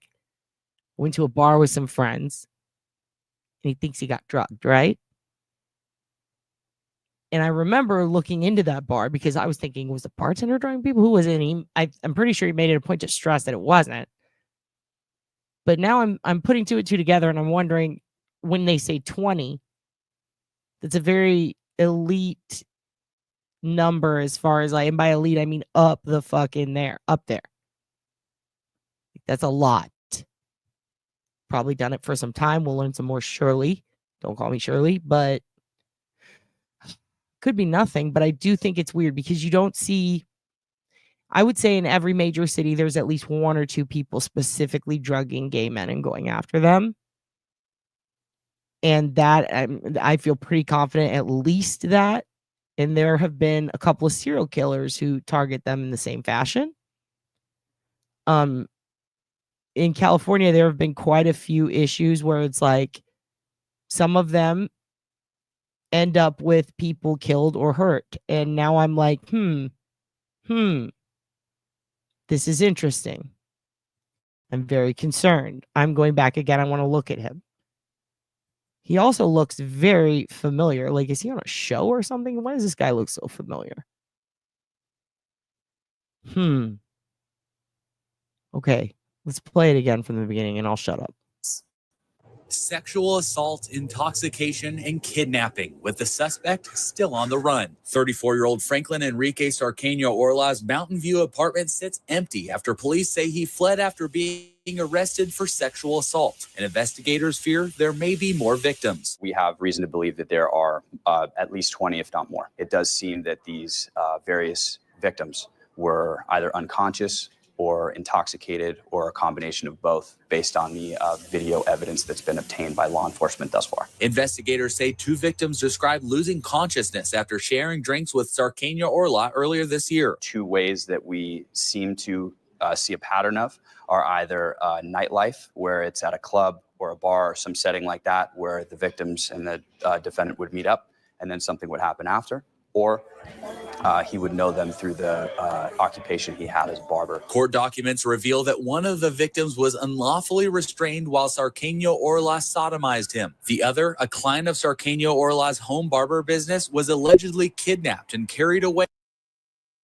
Auntie is fucking here in the comments. Auntie, serious question. Drugging and doing this to someone, he's got a kidnapping charge. So for kidnapping in California, you just have to not let someone leave your house. Oops. So, like, you don't necessarily have to move someone from point A to point B for it to be kidnapping. You can literally just refuse to let someone out. Ironically, it's almost impossible to get someone to leave that you want out of your house because squatters' rights. Is there anything in the Massachusetts, or I guess in your area, in or around Boston? Because I feel like I saw something on there, on a news article or a news report there, about there being a potential rash of druggings of gay men. And I'm very curious. I wonder if this guy is on Grindr. The question is, can I use your Grindr password? Because I want to see if this guy, is he out there sniffing? What's he doing, dude? Because he's meeting people at bars, so he's probably meeting people off the internet. It looks very new wave. And that guy did have freshly groomed hair. Very suspicious. But this dude, oh my God, I can't believe 20, dude. I'm assuming they raided his house and that's how they get the video evidence, right? No, dude, he had a streak. He looked like he's in Lincoln Park, dude. Look at this shit. In the daytime, Taryn, when you don't see me. Mountain View is 30 miles from you. Sleep is for the weak, Taryn. Taryn's very weak. It's okay, Taryn. Of course I can. Excellent. We're logging into anti-sniffies. We're going to find this motherfucker. I feel like, I'm sorry, Auntie. Grindr. This is a guy who never logs off. That's what I'm seeing. Because who the fuck does this to their head? Someone who never fucking logs off. He thinks he's fucking Neo. He literally is a character actor in the movie Hackers. That's what he looks like. Orla's Mountain View apartment sits empty after police say he fled after being arrested for sexual assault. And investigators fear there may be more victims. We have reason to believe that there are. Dude, his hair does look hella nice, though. He looks like someone who would go on America's Got Talent and croon. Also, Salem. I feel like I would have remembered that. Maybe there's 2. Yep. Yuck. Head looks like a big boy, like a Jesus, like noodles. All right, let's keep going. At least 20, if not more. It does seem that these various victims were either unconscious or intoxicated, or a combination of both, based on the video evidence that's been obtained by law enforcement thus far. Investigators say 2 victims described losing consciousness after sharing. Auntie, they already know who it is. They showed his picture. That is the Auntie. Drinks with Tia Deborah, please. to sit, to watch.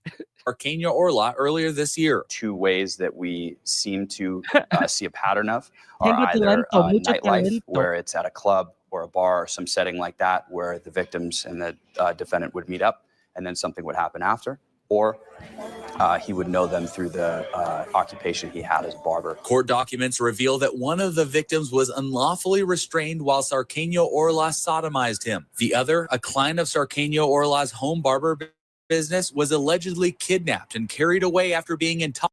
Well, there you go. Kidnapped and carried away. So he did the whole potato, dude. He did the whole potato. God damn. God damn. This is a bad, bad man. Intoxicated by an anesthetic substance. Through the investigation, Hold up, from an anesthetic substance? That's insane. Did he level up and get some shit Silk Road style? What the fuck? He's a barber, not a fucking vet. Are they talking ether here? What is wait, anesthetic substance, it's ether, right? Is he fucking around with propofol? Like what? Anesthesiologists in the chat, please, please, your advice, please. For being You intoxicated. better stay away from our fucking whore. Our whore is so smart. She would never. She's worried about the investigator. Actually, she probably would go with that guy. No, he's got the hair streak. She would never. In his ears. I already know what she's thinking. No, she absolutely wouldn't. But if he fixed his hair, maybe. Is it ketamine? I'm wondering. That's why I said he's not a veterinarian. But is ketamine used necessarily as an anesthetic? I guess it would be. Yeah, it would primarily. Right? Maybe. I mean, it doesn't necessarily knock you out, does it? Propofol, ketamine, ether. What is he giving people? This is wild. Going back again, and then I promise I'll shut the fuck up. Does he think he's Sweeney Todd? Okay. Star, maybe going on a shirt. Yikes. What do you think, Anon? What do you think, dude? What could this an anesthetic? There was a guy called the Ether Man, I believe in Washington, who pulled this shit. Anesthesia is different than trank or painkiller. Yeah. This is what we need. Gays love ketamine. Anti-Deb coming in with the OSINT, also starring that. That's going on a t-shirt for sure. Gays love ketamine. Definitely. You're not even going to guess? I mean, I would think, because that's a very unique word. Well, do you think, Anon, do you think that word was chosen on purpose, or do you think maybe maybe media is maybe just picking their words loosely? Maybe they didn't put much thought into it? Ziggy. Good point. Lots of different anesthesia. But what could this guy, a common barber, a common dia, what could he get? What could he get on the street, you know? They specifically said anesthetic. So you think it was done very specifically by the news people, though? Because some of them get a little loose. They don't give a fuck. You do think it's on purpose? Okay, we all agree it was chosen on purpose. All right, let's keep going. Think what happened after, or he would know them through the occupation. Yes, Carol Sue, pausing it because it's a great point. It is. And bipolar, they treat people with bipolar disorder with ketamine. They did trials for a long time. It worked great on a family member of mine. But then people abused it, like Steve-O. Remember PCP Saved My Life? He made a whole special off of it. He regrets that now. He's openly said that. So ketamine, it's not just for horses anymore, kids. But Auntie says the gays love ketamine. I'm wondering, could they, would GHB fall under that category?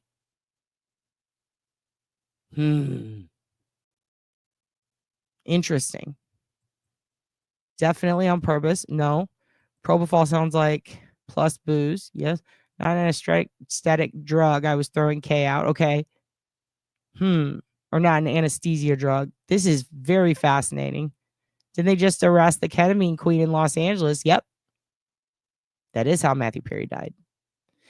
Dude, and she was doing it for a long time. They also have a form of ketamine that you can snort. Yeah, that's what Steve-O did. He used to snort it.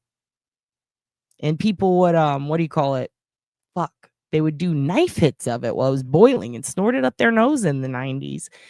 Because we knew how to have fun. Just kidding. I would never. But yeah, kids were really stupid in the 90s during raves. And I remember, yeah, again, PCP Saved My Life. Crazy documentary. I was really into that CKY shit and watching a lot of that stuff. And I'm telling you, yeah, it was big shit for a while. It was a lot of people could get it on the streets, but now people are using it therapeutically, like microdosing mushrooms, same concept, stuff like that, doing it in labs, going and getting medical analysis. Yay. Where did this motherfucker get it? And what is it? Is it that? Isn't Versed a type of an anesthesia? Versed is a memory drug. Well, I know Baradanga isn't here yet, right? The Colombian shit? Scopolamine? Or has it hit the States yet? When scopolamine gets here, we're all fucked. Because that's literally, here, let me walk by you and lightly breeze it on you. And now you're giving me your credit card and fucking moving your furniture out for me and sending me all your bank info like that. Jesus. First, it is anti-anxiety. Slipping off to bed. Good night, Rock. Good luck with your COVID. Remember in the days of unique light outside barbershops? Light on, Dr. N. Oh. Barbershop light on, Dr. Oh, Belinda's thinking beyond. I was drugged 20 years ago. Thank goodness friends noticed me passing out in a chair and got me out of the club. Thank goodness, Laura. Fuck. Scopolamine. It's in Chicago? Why? Oh my God, that shit's terrifying. If you guys don't know what that is, look, Anon, thank you for being here, Anon. You're fucking fantastic. Love your picture. Love the skull with the crown for you. You're the best. You're a dying lord. Listen, that is, I'm pretty sure, exactly how you spell it, right? Yeah. Look that up, you guys. Bob demands the selectman. Look that shit up. You need to know about it. Because I swear to Christ, if there's one thing kids fucking love, it's designer drugs. And by kids, I mean all of the U.S. Pink cocaine got that one dumbass model. It got Diddy. It got everybody. Well, Diddy got it, really. All right, everybody's doing that now. It's fucking people up. For a while, there was, what is that, HC1, HCI? There's all these different, like there was fucking, oh my God, Flocka. Remember Crocodile? Well, now scopolamine's on the fucking horizon. So look it up and know about it and avoid it. Avoid people who would be around it. It is terrifying. Also known as Baradanga. It's terrifying. Don't know, but it was sprayed on a lady as perfume. Jesus Christ.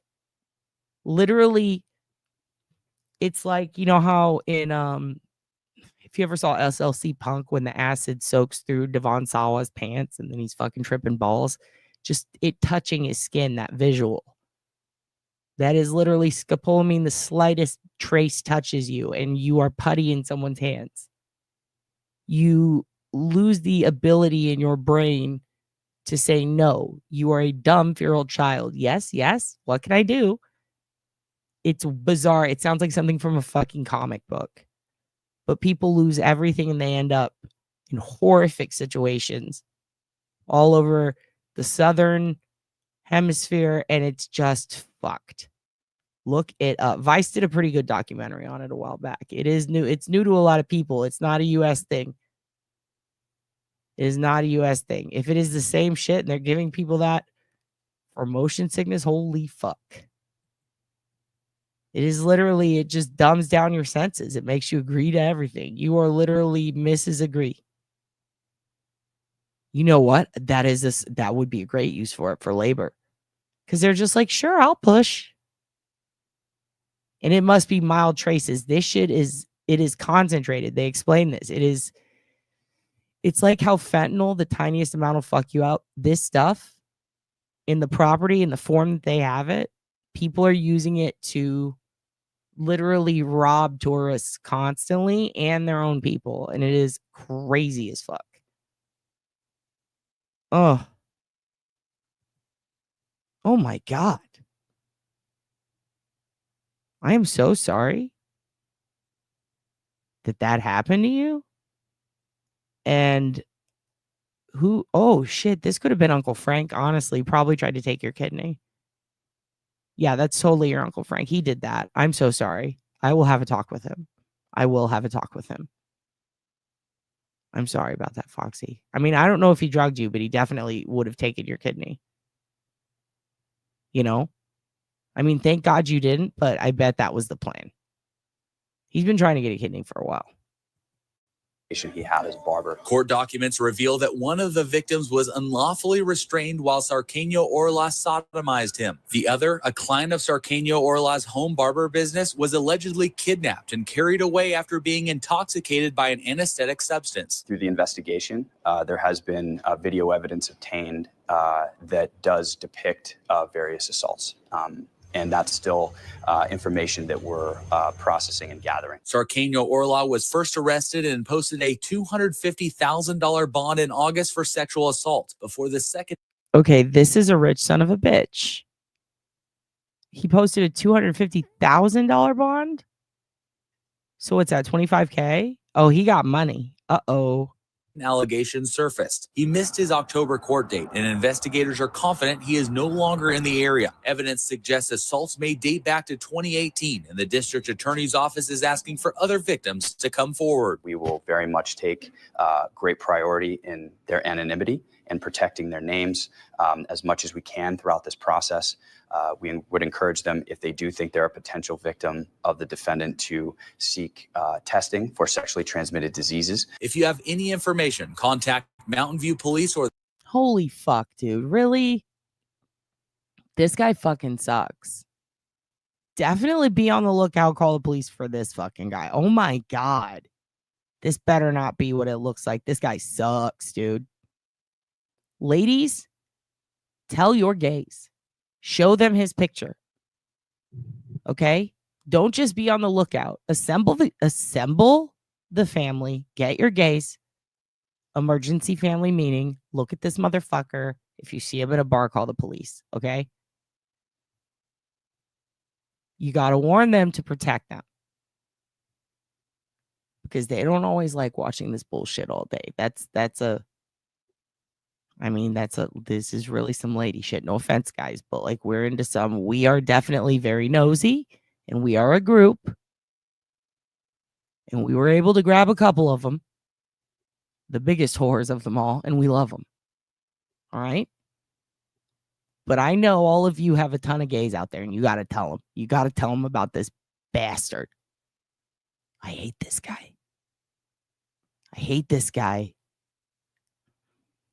Is it wrong to have a favorite type of people? Because the gays are my favorite type of people, and I don't want this guy getting them. We have to protect them. We have to protect them. You have no idea how much we need them. We need them. We need to protect them. Show them this. I will put the link below. Send it to them. Say, I know you're going to roll your eyes, but just hear me out, and then send it. For the Santa Clara County DA's office in Mountain View, Dustin Dorsey, ABC 7 News. I'm going to go back. I'm going to shut the fuck up through the whole thing because we like to watch it all in full with me shutting the fuck up, and then we move on. We're searching for a South Bay barber charged with sexually assaulting 2 men and possibly some 24 others. The man failed to show up for a court hearing after posting $250,000 bail. ABC 7 News South Bay reporter Dustin Dorsey has more information as investigators search for the suspect and more victims. Sexual assault, intoxication, and kidnapping, with the suspect still on the run. 34-year-old Franklin Enrique Sarqueño Orla's Mountain View apartment sits empty after police say he fled after being arrested for sexual assault. And investigators fear there may be more victims. We have reason to believe that there are at least 20, if not more. It does seem that these various victims were either unconscious or intoxicated, or a combination of both, based on the video evidence that's been obtained by law enforcement thus far. Investigators say 2 victims described losing consciousness after sharing drinks with Sarqueño Orla earlier this year. 2 ways that we seem to see a pattern of are either nightlife, where it's at a club or a bar or some setting like that, where the victims and the defendant would meet up, and then something would happen after, or he would know them through the occupation he had as a barber. Court documents reveal that one of the victims was unlawfully restrained while Sarqueño Orla sodomized him. The other, a client of Sarqueño Orla's home barber business, was allegedly kidnapped and carried away after being intoxicated by an anesthetic substance. Through the investigation, there has been video evidence obtained that does depict various assaults. And that's still information that we're processing and gathering. Sarqueño Orla was first arrested and posted a $250,000 bond in August for sexual assault before the second allegation surfaced. He missed his October court date, and investigators are confident he is no longer in the area. Evidence suggests assaults may date back to 2018, and the district attorney's office is asking for other victims to come forward. We will very much take great priority in their anonymity and protecting their names as much as we can throughout this process. We would encourage them, if they do think they're a potential victim of the defendant, to seek testing for sexually transmitted diseases. If you have any information, contact Mountain View Police or the Santa Clara County DA's office. In Mountain View, Dustin Dorsey, ABC 7 News. Are there any new developments? Okay, here's what we're going to do now. I am going to play for you. Hold on, let me pull myself up. And I cannot say again how much I want you to show this to your gay men in your life, your friends, your family, your loved ones who might attend gay bars. He has a huge fucking rap sheet. I mean, they said at least 20, dude. And he was arrested. Like he's already got charges for kidnapping, you know? They're trying to find out more. It sounds like drugged with an anesthetic and carried off is very specific. I do worry it's ether. But Auntie Deb did say gays love ketamine. So regardless, get the word out on that one. I will put the link below. We are going to pivot into Hannah Kobayashi, and I am going to start putting time notes or whatever, time stamps under the videos, so that people who just want to hear about a specific subject can go to it, so they don't have to put up with my bullshit. But, you know, we like to go backwards a little bit in time, usually. Start at the most recent news, kind of pedal backwards for a reason. Usually because people tend to forget what they first hear. And what we first hear is, you know, depending on the news source, can be riddled with bullshit. But it also can kind of get to the point a little more. Like, this is what happened right after the event. It also helps to give backstory. So I picked out some news that it's kind of in a timeline of what we learn over time in the last 2 weeks since this young lady went missing. She's from Hawaii. Here's the basics. She's in Hawaii. She wants to go to New York to visit family, right? She's going to stay, and she's got a photography job that she's going to be doing. She booked it. She was excited about it. She's really great at photography. She's into a lot of hippy dippy shit like you kids. The moon, witchery, you know, stars, shit like that. Chakras, fucking energy. The shit you get grounded for. She's super into that. She also is in kind of a niche scene. She likes EDM, a lot of like shit. Like, she probably would have listened to Bass Nectar. You know what I mean? Like, a lot of like outdoor festival, like trip hop DJs, type of Burning Man shit. You know what I mean? But more woodsy. The type of places where like culty people like to hang out. Let's just say that. People who are like, I'm an astral star child. Okay, all right, calm down. But she's also an island girl from Hawaii.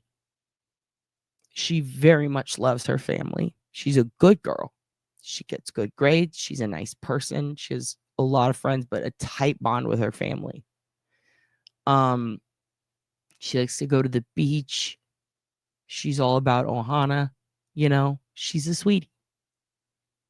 Her family knows her as a very kind, loving person who doesn't get mixed up in bullshit.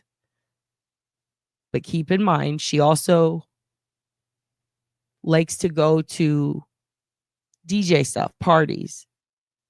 She likes to go to the kinds of parties that are like, not gathering of the juggalos, but like gathering of the astral children, because it's a specific type of moon. To each his own. And we're going to dance together into the night. The kind where there's drum circles, but there's also DJs. A lot of her friend group very much into DJs. So she's into that type of stuff. There has been some crossover, and I'm going to explain how I know that, because I joined every fucking group. The friend group, the family group, all the groups, because I saw a dad and a mom standing downtown crying in front of the crypto center. And I said, oh, no. She's still alive, we think, based on all the OSINT that has been available and put on TV. But I see this as being a very, not Gabby Petito and that what happened to Gabby, but the process situation where there's active ongoing sightings of her via public cam. Where the beginning of, and I'm not saying the same conclusion, but remember when the Gonsalves sister, when she's like, here's the food truck stuff. So shit's pouring in. People are doing sightings. We're trying to find footage type of thing, because Hannah decides she's going to go to New York for this photography job. At the time, her and her boyfriend are together, right? Then they split up. And this is important so people don't go blame him, all right? We're about to debunk that. A lot of people have, but if you haven't heard of this case, here we go. The boyfriend and her break up, but they have 2 tickets to go to New York together from Hawaii. They decide, you know what? We'll just sit separate on the plane because we're broken up and we booked this trip before and we're just going to figure this out, So they essentially decide, okay, we're both going to go on this trip to New York. Now there is a layover, and that layover is in LA. All right. When they hit that layover, there's 42 minutes to get to the next gate. They get there. They are sitting separate on the plane. They don't see each other. She's in active contact, and by that I mean constantly texting with her aunt, her sister, her mom, all day, and some of her friends. She is messaging people the second she gets off the plane, before she gets on the plane. She's very active on social media. She speaks to her parents commonly in a very specific way, her family.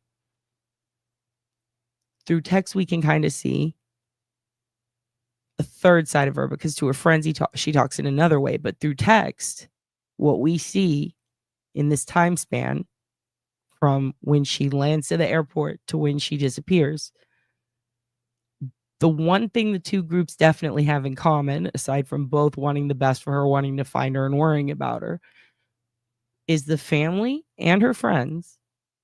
I'm talking the EDM people, the people who know her, the people who go out and party with her and who she's friends with online, have all said, that doesn't sound like her. Now, here's the communication difference that I do see, is I see these groups of people who are into the same thing she is, and people who know her, who are like, that is not how she talks, the way she talks in those texts. But she was really into tarot. She was really into the moon. She did say some, spiritual, moon shit here and there. The memes, like I will find my inner star child type of stuff, I will let the Mother Earth take me where it may. Things like that. Whatever. I don't know them. Hippie inspiration. But then the parents are like, she talks to us like this. Like, she would never use these words, but she also doesn't just hang out with strangers, and she sticks to her itinerary. And then these people are like, she's a pretty free spirit. So like that, it's like a personal, and here's the thing, I get that, because when you're with your friends and when you're on a scene and you're in your 20s, like you act a little different sometimes than you would with friends and family and cousins. Fair enough. Some people are like that. The reason I'm pointing this out is because I'm seeing a lot of burgeoning conspiracies with people who also frolic among like-minded hippie folks who are now going with, she's run away in a cult. And the parents are very concerned about sex trafficking, and they are in touch with investigators who have footage that they have shown the family of her and her whereabouts last time they saw her. So I would like to encourage and beseech upon you, when you watch what you're about to see, pay attention, because I did specifically pick a lot of interviews that have her family in it for a reason. Pay attention to the evidence, what can be found that's reasonable, and what we know based on what the family is telling us and the investigators are telling us. And here's why: because there's no chance they're covering shit up. They're trying to find her because she's actively alive. Where she was last spotted is more important than whether she wants to go fucking party on the moon, or what people who listen to as this EDM bit. A lot of people are saying, like, I know they're saying this doesn't sound like her, or this could be a mental break, but like, this is how these type of people talk. Listen, we're not trying to pick apart a cultural like thing people are a fan of. We're trying to find a human. And if she is having a mental break, it's even more advantageous to really focus on what we know and what we can do, and not the why did she do it. I know people think if we understand why they did it, we can solve this crime. It's not a crime. It's a missing person right now, but she could potentially be taken advantage of, and she very much expresses that she feels like she is. So let's just, as we go through this, keep an open mind, but also just try to remember that the person is actively missing. Her family is asking for people to help them, and they have a very specific request. I think that we should honor that and try to avoid speculation and talk about what cults do or whatever, because I've just seen too much of that. So I'm going to play it for you. I'm sorry the chat's being janky. I'm going to see if I can adjust some things. I am plugged directly in, so yikes. All right, I'm going to share this now. You're going to see a couple of videos. They're news reports. They go on as time goes on. Okay? Just know that when she departed the plane in LA, she did not make it to her New York flight. Here we go. You ready? Let's watch this.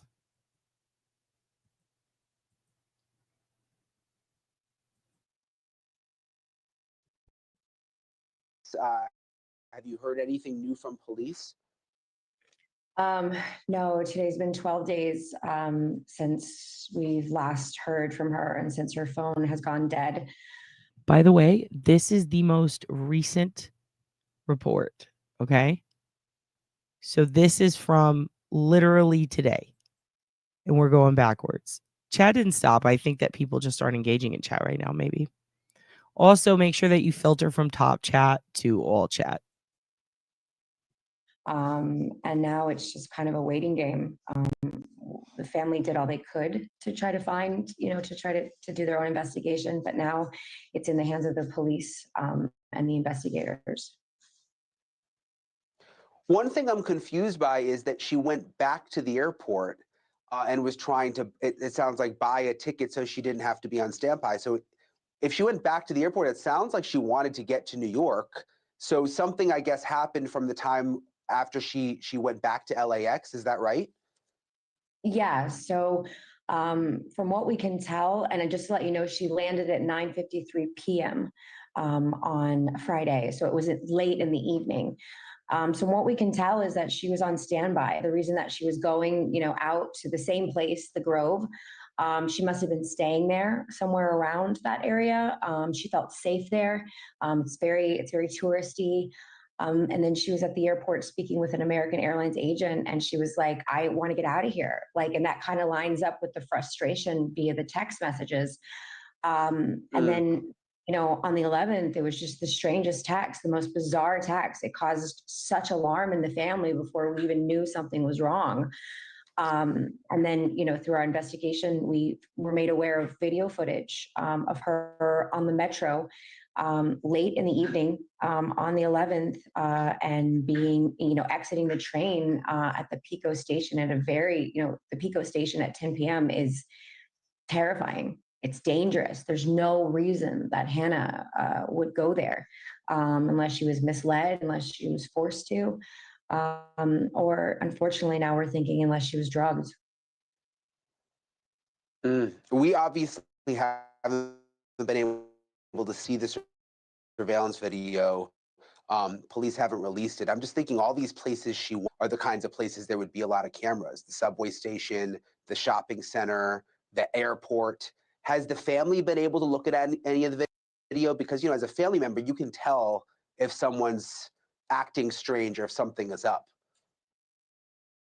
Yeah, I mean, I don't want to be invested. It seems like the investigators are really starting to take us seriously now, which we are so grateful for. But what we can tell you is that it made us extremely alarmed to the point where we started sounding the alarm as loud as we could. What, after seeing the video, you mean? Yes. Yeah. After being made aware of the video. Everyone's been so focused on the investigation, but tell us a little bit about Hannah, because it sounds like she was really excited to get to New York because this was a big deal job for her as a photographer, one of her first where she was going to make good money, it sounds like. Yeah, I mean, I talked to her a couple times that week, in depth about what she should bring, what she should wear, how is the weather in New York. That she called me up 2 weeks before that, and she's like, Auntie Ree, I got a press pass. I mean, that had been on her bucket list forever to get a paid, photography gig.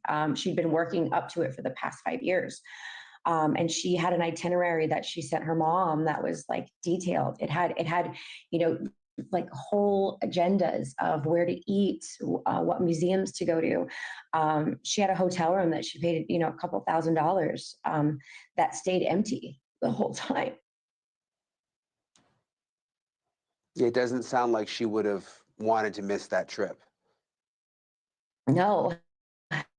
And that's, like there's so much speculation out there, where a lot of the times when you hear a story like this, like, well, maybe she wanted to run away or maybe she wanted to, but what people don't realize is that she has, hundreds of friends that haven't heard from her either. No one has heard from her. Not a single person has heard from her. And that is unlike Hannah. Hannah checks in, like I said, I speak to her 2 to 3 times a week, about music, about dancing, about, a sunset that she saw. She's just that person. She's so communicative. Thanks for watching. Go to joinnn.com. Okay. So that is the most recent update. So the layover was lax. Is the news okay? Well, I'll try to turn it up as best as I can, Laura. Let me see. All right. Maybe just you. Okay. So it's low for you too? Okay. Well, don't worry. No more News Nation. Fuck them. And I'll turn it up. Hold on. I'll turn this all the way up. There we go. Sorry about that. Okay. So I wanted you to see this so that you could see what the family's saying now. Now, we have a lot more OSINT from before today because they were pleading with people. So I'm going to be careful with what I share. But I do want to work out a timeline for you after I show you a few more videos because it gets a little confusing. I'm going to give you a basic one right now, okay? So let me bring Banfield down. All right. Banfield got me. I got. All right. So Hannah, here's what she did. And I want to thank in one of the groups, there is an amazing lady, and I sent her all the OSINT I could find on this case. Like, I literally have scraped and found everything that I could in one night. I'm sure there's so much more to go. We're going to talk about that. That could potentially help. In the beginning, the family was begging the police. They said, you got to wait 48 hours. They waited 48 hours, right? Then the police are like, okay, well, they weren't being very communicative. And the family said, okay, we have to have a rally. We're going to watch that now. Here's what happened Friday, November 8th. Hannah left the airport in, where is this? She left the American Airlines flight specifically that landed at LAX about 10:03 p.m. She is deboarding the plane at LAX. At 11 p.m., her ex boards his flight. She is seen on security footage leaving the airport wearing a black hooded sweatshirt, tie-dye leggings, and a dark green backpack, which you're going to see. It does look black. Then she stayed overnight at LAX as far as they know. At 12 p.m. on Saturday, November 9th, she was seen by employees at the Grove's Taschen bookstore charging her phone. Now, the bookstore in the Grove is going to be a good ways away. All right. She was there because of a Kobe Bryant pop-up. That was, oh no, sorry, a LeBron James, my bad. A LeBron James pop-up. The I Am the Pressure Nike pop-up in the Grove in Los Angeles. Okay. She had an Audrey Hepburn phone case. The reason the family and the police know that is because someone spotted her on a YouTuber's channel.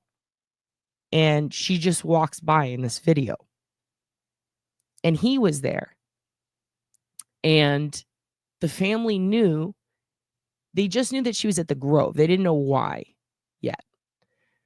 Then all of a sudden, she spotted there at this LeBron thing.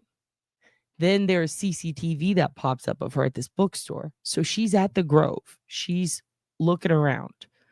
I do want to show you, we are going to veer away a little bit so I can show you a TikTok that actually has, here we go. Let me show you one so that you can, yeah, it's about 25 minutes, right? So this isn't something she could walk to. So she made it from LAX to the Grove. She was there around noon. She likely probably would have taken a bus, or she, you know, I just don't see her getting a ride. We don't know, maybe a taxi. Let me see. I don't know if we know exactly how yet. Let me double check. She is seen leaving the airport. She stayed overnight. Okay. And then she was seen at the Grove. Okay. So she stayed overnight and then she left the airport. She's seen at the Grove's Taschen bookstore. She's charging her phone. So her phone may have died. Now, here's one thing. She was texting, I believe, with her family during that time. At about noon on Saturday, she was seen by employees. Hannah takes a photo from the bookstore and sends it to her aunt, so that confirms she was there. Then she Venmos a woman whose name I'm not going to say money with a bow and arrow emoji. Now, I would normally show you this, but because of this situation, we are not going to show these because these people have already been doxxed. But essentially, she sends to, yeah, I'm not sure that they even know if it was an Uber. She got on the railway, maybe. Okay. She got on the railway. Well, that was later. I don't know. I think she may have taken the because they have a bus, a shuttle, and all of it costs money, but she had money at this point. While she's there, while she's at the bookstore, whoops, she Venmoed money to 2 accounts. We're gonna call one Almond, and the other one we're gonna call Wheels. Okay. Her Venmo is public. I've already checked it. The first one was a Venmo that was, hold on, let me pull this up. Okay. Let me make sure because I don't want to share. Okay. The first one, I can guarantee you, it comes from a guy. I'm not even joking. One of his monikers, and this is not in the correct order, but it's Boneless John. We'll call him that. This is a guy from Plano who has like a wife or a girlfriend. There's kids in the house, I think. The guy's got a decent sense of humor, says he has no bones. He's a quadriplegic. He is in a wheelchair. He cannot move from his house. He does tarot readings online, is what I found. She's very into tarot. All right. He also did get scammed, but he did communicate with her, according to him, before he deleted it, doing tarot for people, right? According to Reddit, there was a rumor that he allegedly said some stuff about how he was involved with Hannah through a guy she's with, a guy from South Africa. He does have a head injury, this fella. He shared that this guy from South Africa scammed him via his Cash App and Venmo accounts and stole $1,000 from him. And this guy has led Hannah's family to believe that essentially she was Venmoing this other scammer and that he wasn't the one doing it. It seems very believable, in my opinion, that he might actually be telling the truth, that a scammer was able to get him to give them his passwords to his account, and then they sent it to themselves. However, that would be in his history. Also, he does seem there enough to scam people. I think what happened was he likely convinced her to let him give her a tarot reading under the guise of him being this African dude. All right. The good news is that Boneless John did not kidnap Hannah. He did steal money from her, likely, maybe, allegedly, possibly, but he didn't kidnap her. Venmo is a cash sharing thing. It's like it's an app. You can just send people money. It's like PayPal. But essentially, in that moment in the coffee shop when she sent him money, it was likely because she was getting scammed, either by him or by this guy from Africa. But it was online, supposedly. So that's kind of weird. Did Boneless John kidnap her? No. Not in my opinion. The other woman with the arrow and the bow emoji, who she also Venmoed. She sent 2 Venmos in the coffee shop. Okay. That one, a lot of people have speculated, is also tarot related. She was in a lot of these tarot forums where people offer to read tarot for money. So that could likely be what was going on. Or this could be another entity trying to scam her and Boneless John. Or could be Boneless John. But what's interesting is, in a lot of the messages back and forth with family and friends, she does say that she was scammed, taken advantage of, but she does mention being in love with someone. So the catfishing could actually maybe be separate of this situation. My point is, we're going to watch video of this to get it out of the way so you know it's not the journey, it's the end result at this point. The last time she was seen and the last person she was with is important. And what we know is a very select couple of things. Now, I know the area they're talking about. We went to Crypto Arena for a WrestleMania thing. Right around the corner and down the block, you are in Skid Row. It is extremely dangerous. It is not a good place to be. And I know that she was sighted on CCTV footage at Pico Station.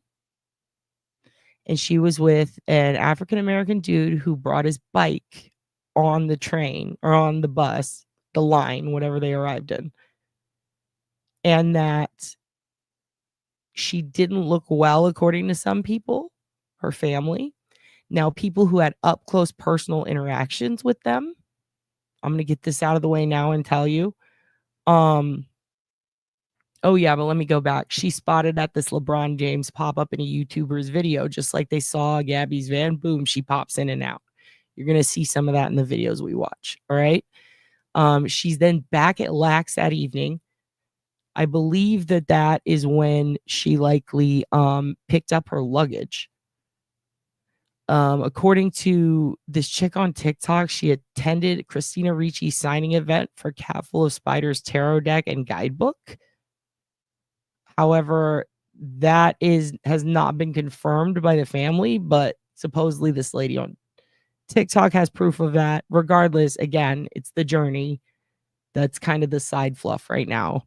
We're worried about her last sighting. Just to get it out of the way in case you're like, did you know this? This is what we know. She was seen on an IG video near the LeBron James event at the Nike store in the Grove. She posted a photo at the Grove on Instagram. And then according to her family, it's believed that she returned to Lax again that evening. This is Sunday, November 10th. Then on the 11th, she texts her aunt in New York at 2:29 a.m. This is what she texts. She says, "Hi, loves. I just finished a very intense spiritual awakening. I'm charging my phone and heading back to the airport to get to NYC. I may need some help getting there. It's a long story. I'll keep you posted. I think I still have my hotel room. Must see Tycho and you. I'm going to see what I can do. Love you. Sorry for the craziness. Was definitely intercepted. Hotel room is still active. Feel free to come meet me, but I understand if you can't. I'll keep you posted. Hopefully I can get away there with my reservation issue." She did rent a fancy hotel room. She was trying to figure out if she still had it in her name. Again, I'm presuming this is because of a previous reservation with the now ex. We don't know. She does get her purple luggage with a checked bag tag on it at the airport. Then she's seen at Lax at 5 p.m. This is Monday, November 11th. So she missed her flight on the 8th. And on the 11th, she's still going back to get her shit. Okay. She texts her roommate after she's in Terminal 5 with the ticketing agent, 5 p.m. that day, Monday, November 11th. She texts her roommate right after speaking to the ticketing agent and after telling people she's going to get a new flight, right? This is exactly what she texted her roommate. "I got hacked, stripped of my identity. I can't fly. Some weird shit, babe." They said babe was unusual for her to say. "I can't go to the PO." I guess that's police. "I got tricked pretty much into giving away all my funds for someone I thought I loved. I've been on the streets. I just know I need to something in the Redwoods. It's been really scary. I have a little money left. I want to get a bus or whatever straight to the Redwoods. Gonna look for work, but I still haven't slept well for days. Please keep to yourself for now and be discreet. I'm at Lax. I might go to a homeless shelter. I literally can't go home, love." Also, they said that was kind of weird to say. "I have my ID and my passport. It's a really long story, hun." Also weird of her to say, apparently. I highlighted the ones that were weird. According to statements from her friends and family. "I have stuff of value. I just need to rest and I'll be better, but it's very complicated. Matrix underworld shit, girl. This is way beyond me. I was not catfished. No, we met. I can't explain all of it. Just please be open with this, please. Deep hackers wiped my identity, stole all of my funds, and have had me in a mind fuck since Friday. I'm just really scared, love, and the Redwoods are calling me. And I know I'm meant to be there. I'm being guided there like you have before. I risk my freedom if this goes wrong for me, hun."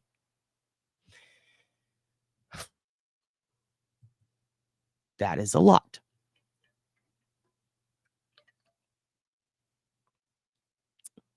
That is a lot.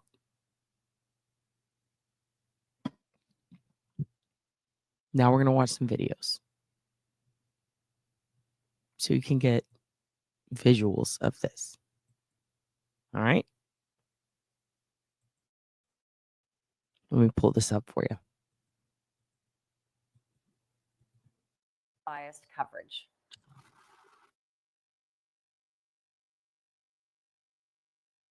First, a Maui woman is missing and her family is desperate for answers. 30-year-old Hannah Kobayashi was heading to New York to visit family, but never made it. Our Chelsea Davis spoke with her mom and sister, who are begging the community for help.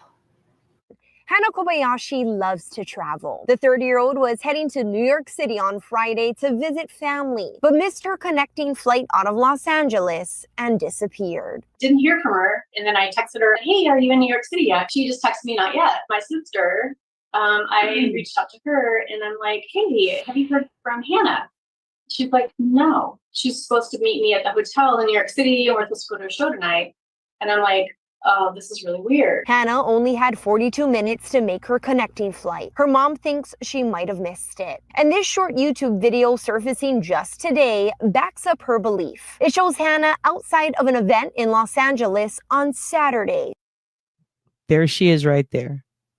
So this YouTuber posted it. Her family, just like the Gonsalveses, went through, her friends too, and they made a post on every single person who had the Grove hashtagged on that day on TikTok, on YouTube, on everything, saying, "We're looking for this missing girl. She's our daughter. She's our sister. You know, please contact us. If you have any raw footage that you can send us, anything you edited, unedited footage, please send it."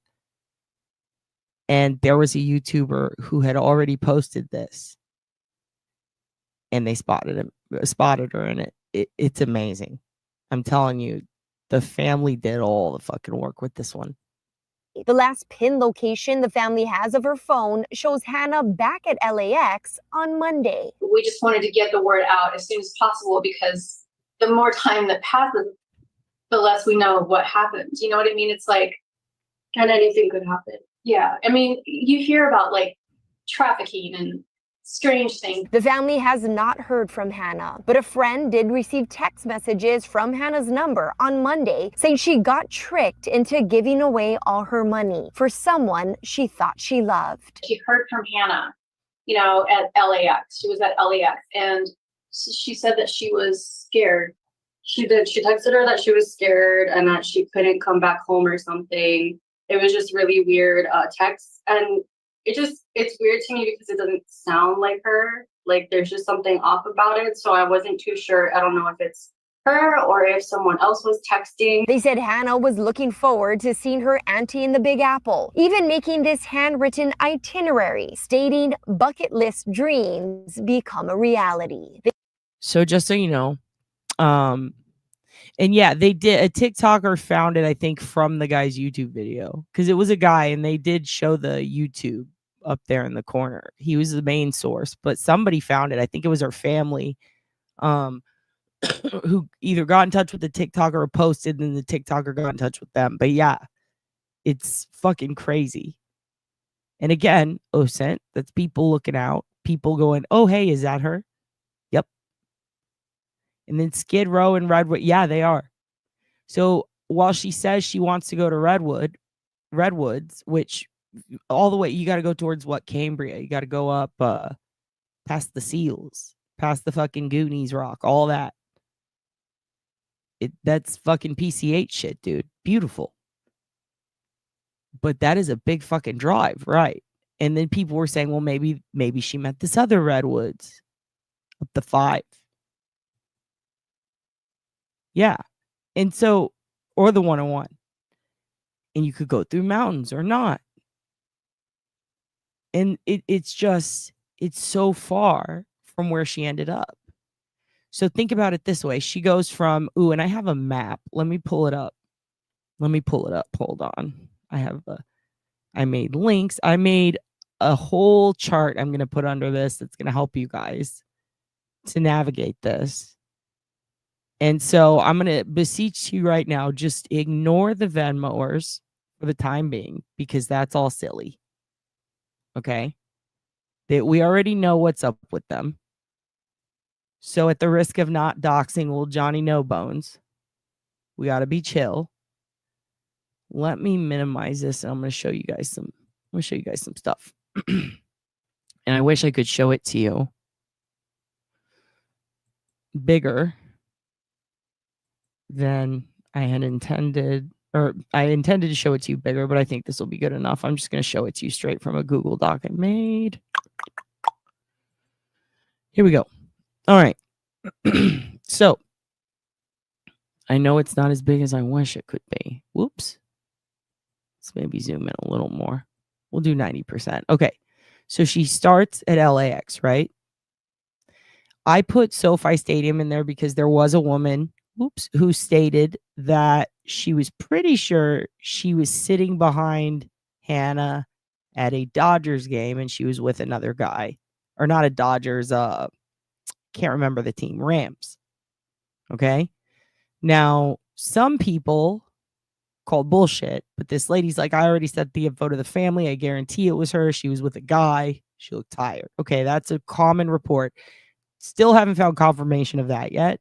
Popped it in there just in case. It is along the route.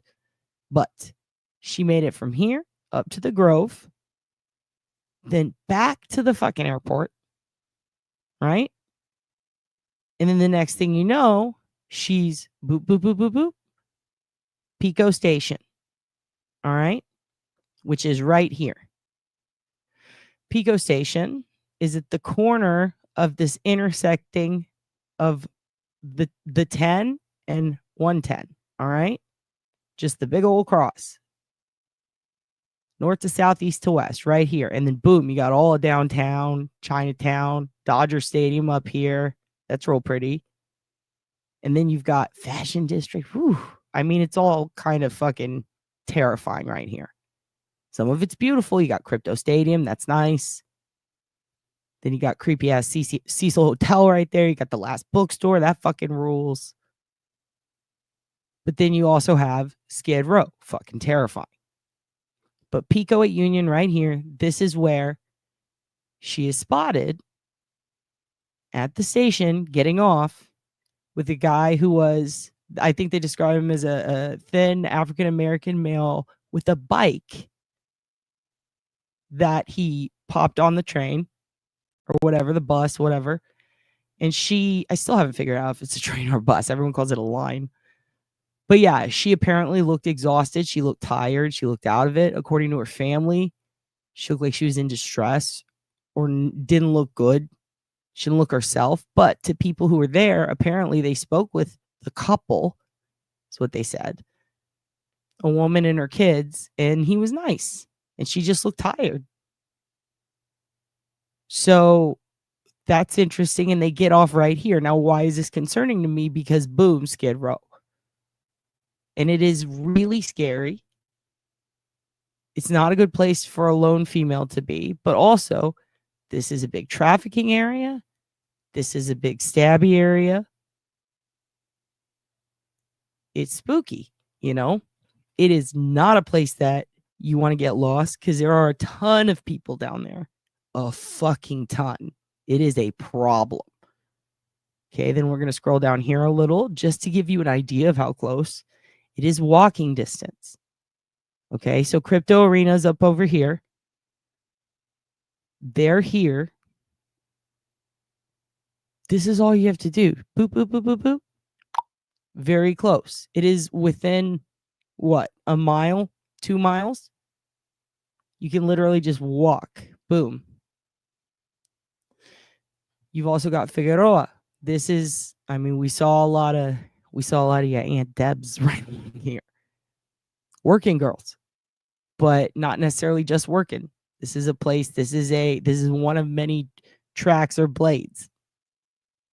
Okay, and then you got Murder Hotel up here. It's pretty not a good place to be. So let's continue with video that you can hear. And then we'll talk about some cool OSINT that I think if a shitload of people come through it, you might be able to spot something and help remotely instead of focusing on like conspiracies of like, why are the hippies in the woods talking to the moon? Did the hippies take her? Did the cults take her? Let's focus on what the family says. If it is trafficking, which it very likely could be if they're getting off at Pico Station and they're going towards places that are top trafficking areas. And I'm talking really cheap, shitty hotels and apartment buildings where a lot of women are churned in and out of, and they actually do go on the streets and they're advertised online. So there's 2 places to look. If we're going to believe the family who have openly said on the news, which you're about to see, we have fears that she's being sex trafficked. There are 100% ways that you can, while sitting on your ass at home, help out a little bit. Because one thing we know is it seems they didn't get back on the rail line. They did hold a rally down there for support, urging the cops to help more in the public. And that was last night. We're going to see about that too. But it's weird because just a mile away is that area. And if they got off at Pico Station, he's got a bike and she's looking exhausted. And she's talking about going to a homeless shelter. There's a ton of homeless shelters down there. What are the chances she met that guy and said, do you know where the homeless shelter is? And he said, sure, I'll take you there. There's a lot of live cams there, and I'm going to connect them in the bottom under this video. And I urge you all to go look at them. There are 4 in particular in spots right by the homeless shelter. Now, here's the trick to homeless shelters. They won't tell you who comes in and out because legally I don't believe they can. And a lot of them have that policy. They just refuse, especially battered women shelters and safe places. Totally understandable. Odd thing, a lot of them have live 24/7 cams available to the public right outside of them. Little loophole there if you're looking for a loved one or a missing person. So with that said, I'm going to play a few more of these. I think that's the best way to help without interfering with the investigation. I think that no matter how many police they put on this, they're going to need more. You were trying to, I will give you the list. We will put it below and you can just scan through it. Okay?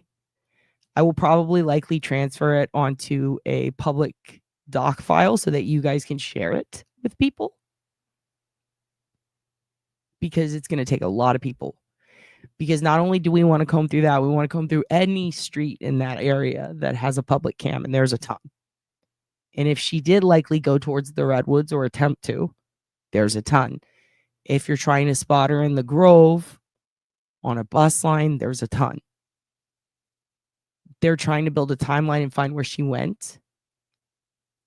If she, let's say, just passed out and got some sleep, stayed somewhere down there for whatever reason, and they are trying to move her or traffic her, they could likely do it at night.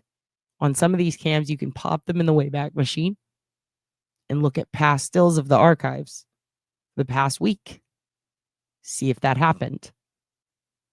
Simultaneously, on some of them, you can just scale back or watch full video.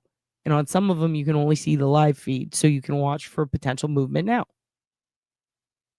So not only do I want you to get on it, but I want you to share this with people so that instead of coming up with conspiracies and freaking out on Facebook or Twitter or fucking popping off on TikTok with, what if the cult that took so-and-so took her? Yeah, just don't. Like, let's try. The last sighting is Pico, right by Skid Row. She's with the guy with a bike, and they're getting off there, and she looked exhausted, and she was texting that she was freaked out. People stole her money. Okay. But she was also texting about the Redwoods. Let's listen to her, but let's also listen to the family. Listen to the victim and the family, and let's try both. Because guess what? There's fucking cameras everywhere. Black Mirror. Okay. We're going to watch the rest of these, then I'm going to dip. I love you guys to death. Mwah. That's your homework.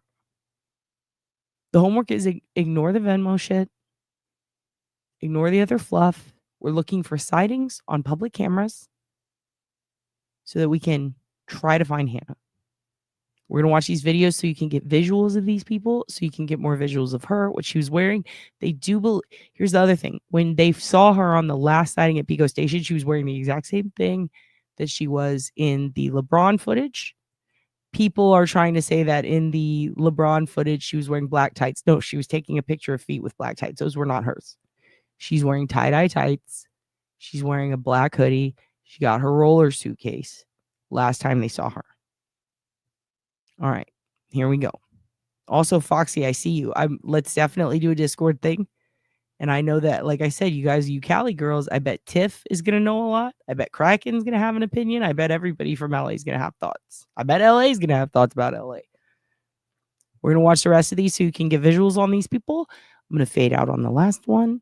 So right now is where I'm going to give you a not so Polish good night, good morning, good day. Love you, kids. Bob is out. Peep this, though.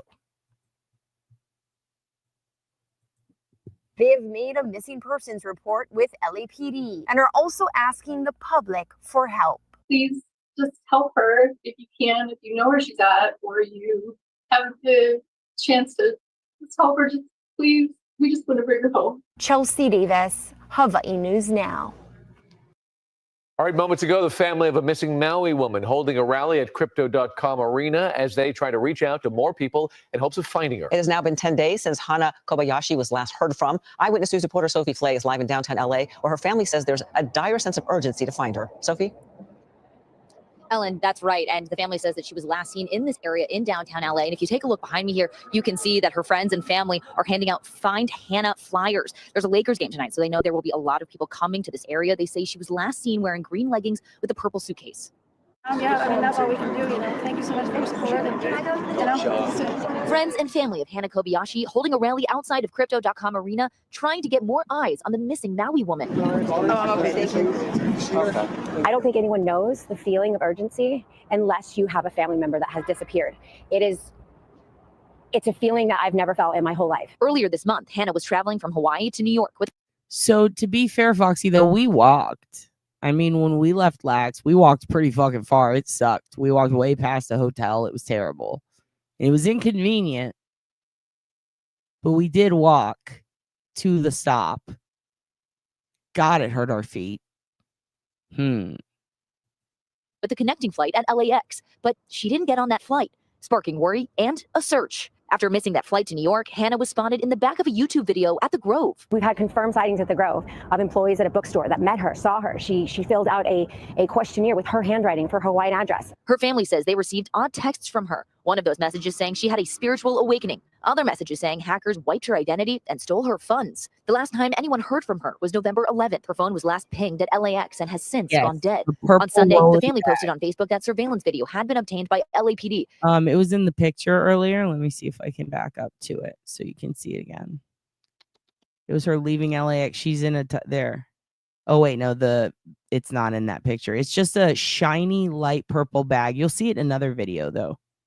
Met her, saw her. She filled out a questionnaire with her handwriting for her Hawaiian address. Her family says they received odd texts from her. One of those messages saying she had a spiritual awakening. Other messages saying hackers wiped her identity and stole her funds. The last time anyone heard from her was November 11th. Her phone was last pinged at LAX and has since gone dead. On Sunday, the family posted on Facebook that surveillance video had been obtained by LAPD, showing Hannah around the downtown LA Metro train station near Crypto.com Arena. That video has not been released yet, but it shows Hannah with an unidentified man, and she does not appear to be in good condition, according to her aunt. And at 10 days, your mind goes to abduction. It goes to trafficking, and to see that train stop, it just causes. We're just terrified. We're terrified. David and Ellen, these are the double-sided flyers that they will be handing out.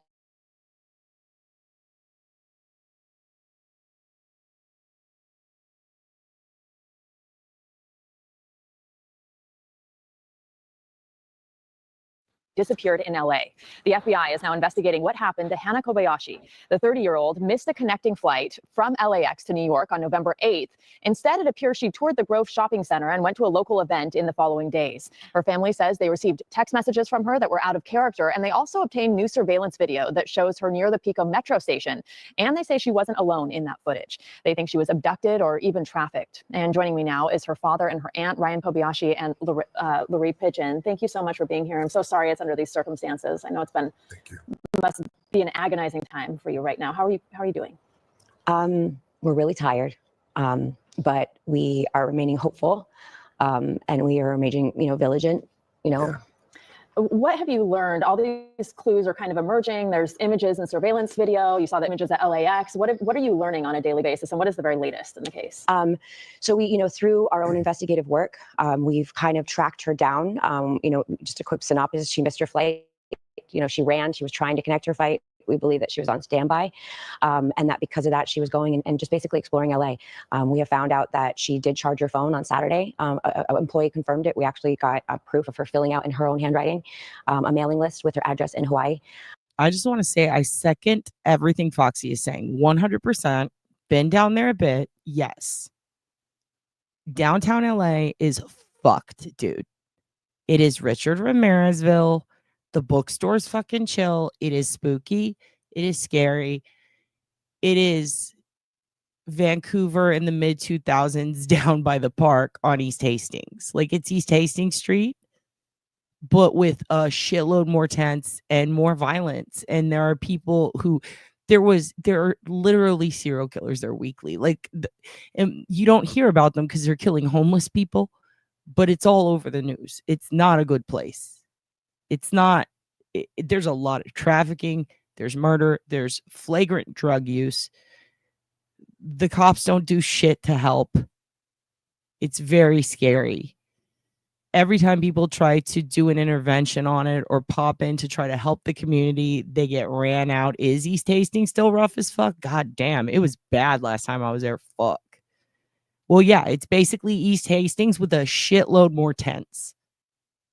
Yeah, there is. But every time they try to push culture in there, or like that one lady who was trying to feed homeless people, but then they pop in Crypto Arena. They start having big ass basketball, wrestling, all these big ass events down there. A couple of pop ups, trying to make it look like Times Square. And then you got Cecil Hotel looking like a fucking ragged ass, worn out hoe. Oh my God, it's back and forth there. But then, like I said, great bookstore. But a lot of things smell like piss, you know? And then you have a cool statue. I wouldn't walk around there at night with or without luggage. She had one rolly suitcase and a guy on a bike. No one recognized him. The graffiti towers. Yeah, there's like 5 cool, badass things among a bunch of worn down, fucked shit. And that's downtown. Everywhere else is so fucking. Oh, Beverly Hills, Rodeo. Oh my God, all that shit's totally different. Los Feliz is my favorite.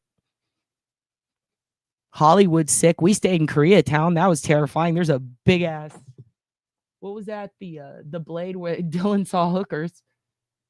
He was like, "Are they in the street?" I'm like, "Yep." There's one. Like, it's so shocking because you don't see that shit in Texas. Well, you do, but in Houston on Bissonnet. You don't see it like that, though. Oh, my God. Well, except Bissonnet. That's pretty much it. It is wild. It's totally different. Yeah, and there's Melrose, the hippy dippy shit. Oh, yeah, Silver Lake, my friend lives there. That's where I stayed one time. It does kind of rule. I really liked, oh, dude, I'm going to be honest. This is going to sound bougie as fuck. But I really liked, what was that place called that we ate? I loved eating at this one fucking place. I can't remember the name. Oh, fuck, I am blanking right now. Beach something hotel. What was it called? The Poopy Butt Diner? Yeah, that was it. It was like old Hollywood kind of fuck. It doesn't matter. It doesn't matter. I just know that when you cross that bridge from Koreatown into like Los Feliz area, that shit rules. I like that bridge. Beecher Street. Oh, fuck. I'll remember in a second. And then, that's when things got really fuzzy, was on Monday with the weird, very strange text messages that were coming to her family. And we were made aware of video surveillance that shows her with an unidentified person exiting around the Pico metro station. And that's sort of where we lose her. And Brian, can you talk about those text messages and why they were so out of character for her? Well, just the wording that she used and just seemed kind of odd, off base. Yeah. And she said something about giving away her money to someone she thought she was in love with or something. What did they say? Yeah, it basically said that she gave all her funds away, and just the word funds, not money, not cash, to someone that she loved. Another thing is that Hannah speaks in emojis. Even if you look at her Instagram profile, it's thousands of emojis, and within these texts, there's not a single emoji. And it's just stealing her identity. She had a spiritual awakening. It was bizarre. And so it wasn't out of character for her. There's a rally happening today at Crypto Arena. How can people help? What are you asking for? Beechwood Cafe. That place fucking ruled. Sorry, I had to say it. Here we go. From the public. So we would just like people to show up at 3 p.m. the Lakers game is happening, and she was seen 2 blocks over, and people are coming in from all across California. Ducati girl, I'm so glad you asked that. Yes, we were just talking about that earlier. I'm going to give you a list of all these publicly available cameras for you guys to snope through. Okay? And we want to focus on, I'll also give you the focus date. I will include that, okay? So let me read this to you, okay? Here we go, 9:04 p.m. No, 7 o'clock p.m. Hannah's phone, and this is on Monday, November 11th. This is important. Monday, November 11th. Hannah's phone's last location was noted at LAX near the International's terminal. Now, this is kind of important. If this guy arrived through the International terminal to meet her, and he's a scammer, and he scammed Boneless John, holy shit. There really is an African prince trying to scam people in real life? That would be crazy, but we don't know that. We just know her phone was last noted at the International's terminal. Then, at 9:04 p.m. on Monday night, Hannah leaves LAX and boards the C line. There you go. That's what happened. She boarded the C line, the green line, Metro at Aviation and LAX. She's seen with her suitcase riding with the unidentified African-American male passenger who had a bike on the Metro with him. Foxy, is that unusual? You tell me. At 9:12, I'm not going to say her last name, but her name is Pearl, and her 11-year-old son, they board the C line at Hawthorne and Lennox. The African-American man offers Pearl's son his seat. Very nice of the guy. They all ride the C line together, having verbal discussions for the next 4 stops, at which the witness reports Hannah was quiet, stated she was from Maui, and appeared tired. At 9:22 p.m., Hannah and the man are seen transferring trains at the Rosa Parks station and boarding the Blue Line.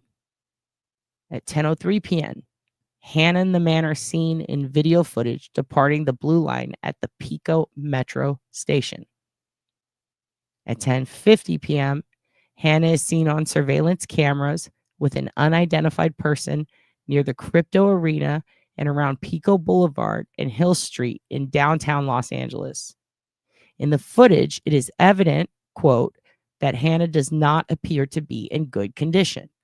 Was this because she was tired, or was it because she was drugged? We don't know. On November 12th, the next day, Hannah's family files a missing persons report with the LA Police Department. On the 15th, they file a report with the FBI and the Los Angeles International Airport Police Department. So it is international, it seems. Or is that just what the police department is called? We'll check on that.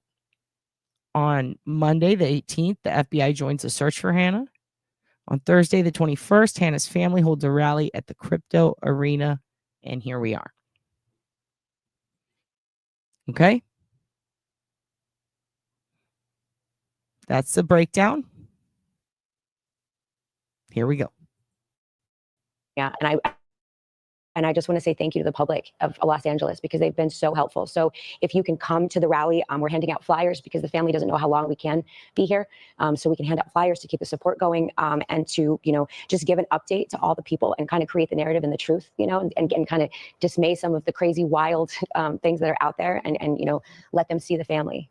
And Ryan, if you could talk to her, if she could see this message from you, if she could see some of your appearances, what would be your message to her?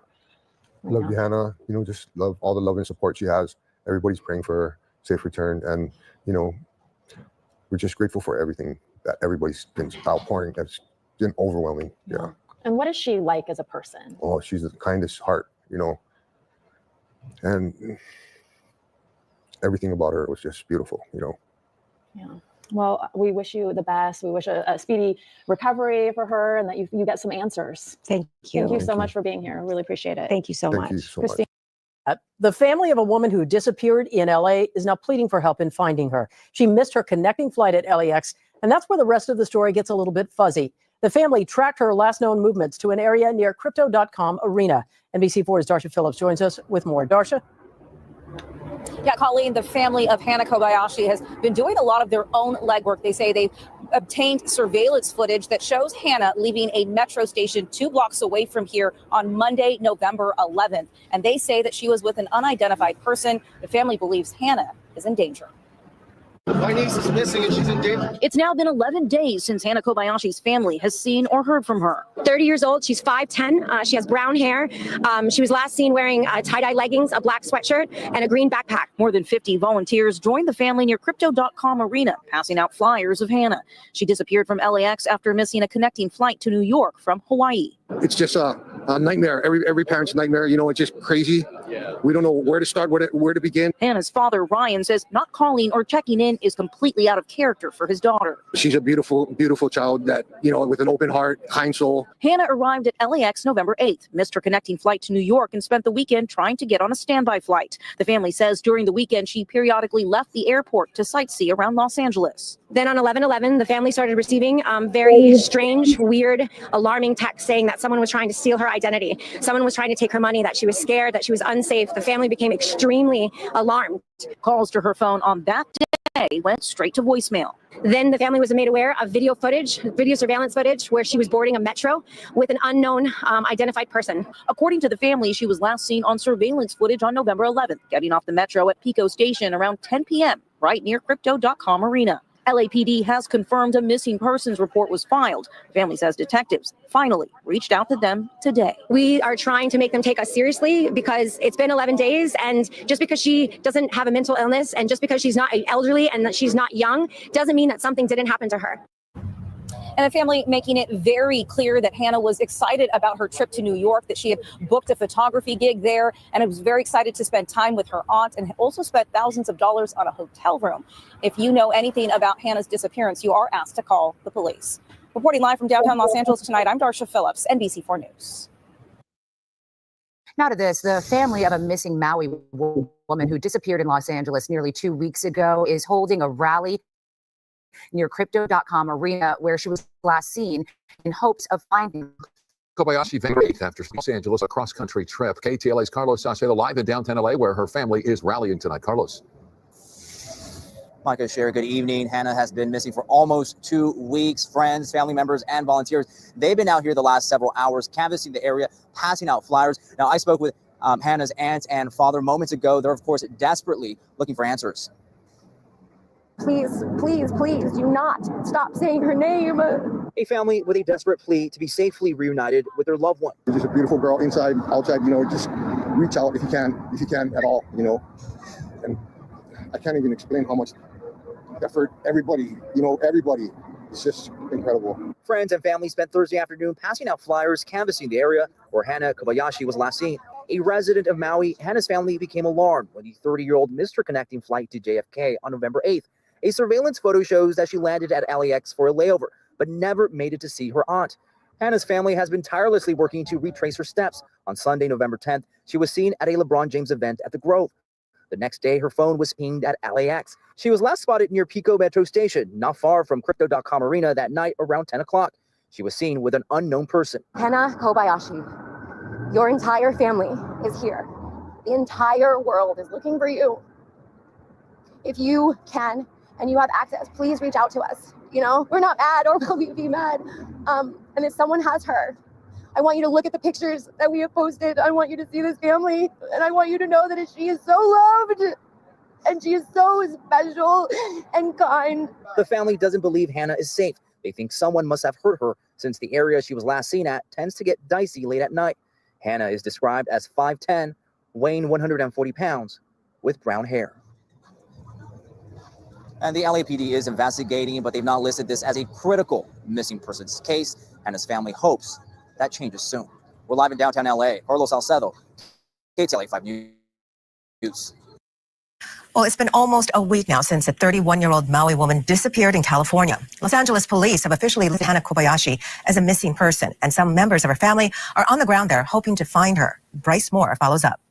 Hannah Kobayashi's aunt drove 6 hours from Big Sur to Los Angeles to try and help find her niece. Airport authorities released this photo, taken before Hannah was supposed to get on her connecting flight to New York on November 8th. The LAPDX has been helpful. They have been trying to find Cece's footage. We got that picture of her deboarding the airplane. Her family says seemed to change tone before stopping completely, and a strange post on her Instagram on November 10th with a LeBron James and Nike logo was discovered to be from an event at The Grove. They searched the internet for any video taken by attendees and found this short clip that shows Hannah walking with headphones on. We are 100% positive. And as of today, we spoke with that videographer who made that video and got a timestamp that she was here at The Grove at 3:40 p.m. on Sunday. This is going on 6 days that we have not seen her. And her phone has been off for 6 days. Hannah's sweet and loving and kind, and she wouldn't make any of us worry. Hannah's dad and another aunt are also in California to find her. Hannah's older sister is flying out tonight to help too, while her mom will remain in Hawaii with Hannah's baby sister, Hope.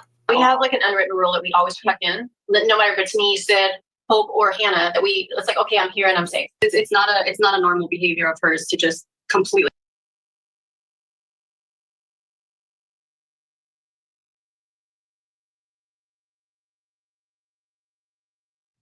Well, shit froze again. I don't know if you kids can hear this. Fucking great. Come on. Let's see if it pulls through. Disappear or to have. Listen, when this one's over, actually stick around. I'm going to show you one thing before we leave. Okay, you hear me? Good. Stick around after this. I'm going to show you an example of those cams. That it froze because of me, because I was pulling up some live webcams from the area to show you, okay? But I'm going to give you a list. It's a massive list of links of all the different cams in the area. It will be below this video, and then I will probably put one in the community posts that is going to have one so that you can copy paste it. Okay? Actually, you could just copy paste it from below, but I might put one in like a spreadsheet form. Okay? And I'm actually going to, there's also videos that I included in this list from YouTube, because there were people, every day there are people who post my drive through Skid Row, me driving down Figueroa. And you can find ones from the 10th, 11th, 12th. What's interesting is we are at the 23rd now. So a lot of these creators have had time to edit their videos, their driving videos. And if you don't know about this, you'll see it. There are people who just cruise the blades, the tracks, aka the place where streetwalkers, prostitutes, sex trafficked women, whatever you want to call it, working girl, the place where that shit happens. People cruise through it and then post their videos online. So I'm going to include channels like that, because if she is being trafficked, unfortunately, that's where we're going to want to look, right? Namely in that area. Now, if it's a situation where she is staying somewhere safe or dangerous, like, yeah, they did light a bus on fire. That did happen. I watched that. Holy fuck. It was literally right there. Because the Dodgers won. I don't get it. Good morning, Motion and Lemonade. Yes, excellent. So here's the thing. That's what Jeremy does. He drives LA all night on weekends following police callouts. Oh, cool. Yeah, like what's the Jake Gyllenhaal movie where they do that, or the show? Nightcrawler. So what I want us to do is let's look at these cameras. Let's look at these creators who just now are starting to put out last week's videos of driving down those areas so they can go, oh, look how spooky this is. Let's see if we can spot her down there. Let's go on the live cams like the ones I'm going to show you as soon as this video ends, and then I'm going to dip. Okay? Here we go. Have something so planned out, because once she has her mindset on something as far as traveling, and become hell or high water, she's there. And that is why we are so grateful for the news outlets, for the media, for everyone covering this and trying to help us find our missing, niece, daughter, sister. Hannah's phone was last located at the Los Angeles International Airport on November 11th. Anyone who's seen her or has any information about her whereabouts is asked to call LAPD or LA Regional Crime Stoppers. Bryce Moore, KHON2 News, working for Hawaii. Okay, here we go. Here's what I'm going to show you, and then I'm going to deep. So I'm going to give you a whole list of where you can get Laura, don't be negative. And that's not true. Oddly, like, what is it? 98% of missing people do end up found. Unfortunately, the small percent are the ones that, they're in the thousands because a lot of people go missing. But we can't be negative about this. Okay? And statistically, I don't know if that's accurate because microchips, we should start microchipping people. I do believe in that. But anyway, whatever. I'm fucking weird. I'm going to give you a list of videos, a list of cams. This one that I'm going to show you is just an example. Is it the clearest footage? No. But it's pretty decent comparatively to like traffic cam footage. I'll also give you that just in case. But here we go. And I'm going to play this for a little bit.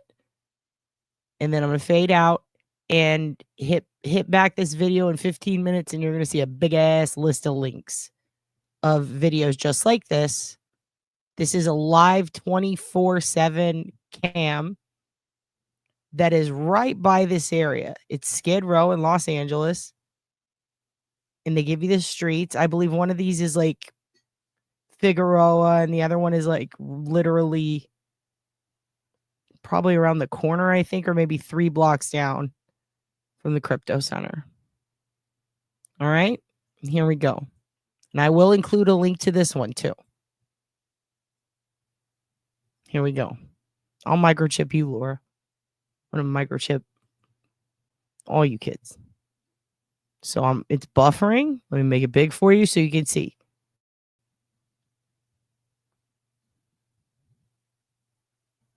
Give it a minute.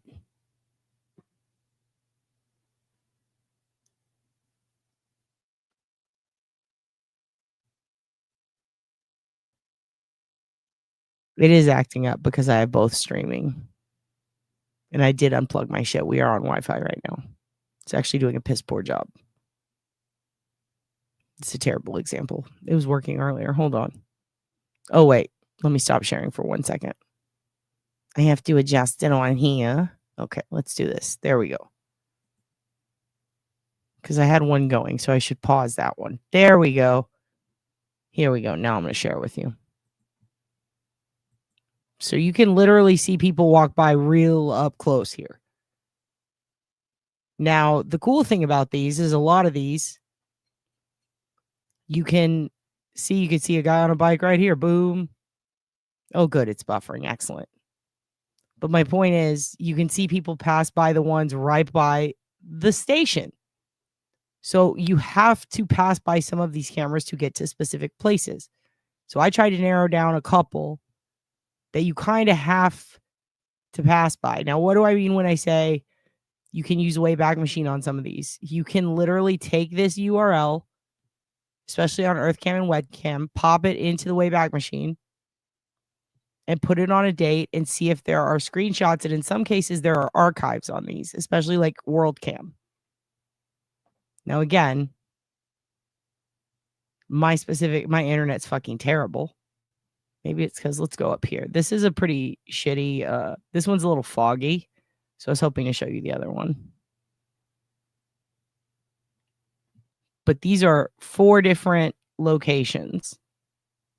My internet is too bad. I really can't stream and watch a stream. This is ridiculous.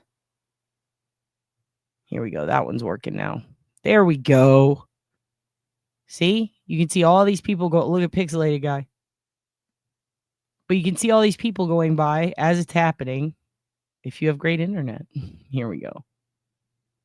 Do I have it on? It doesn't matter. You get the point. You get the point. So I'm going to include links to all of these. Yeah, there's IP Cam Live. There's quite a few others.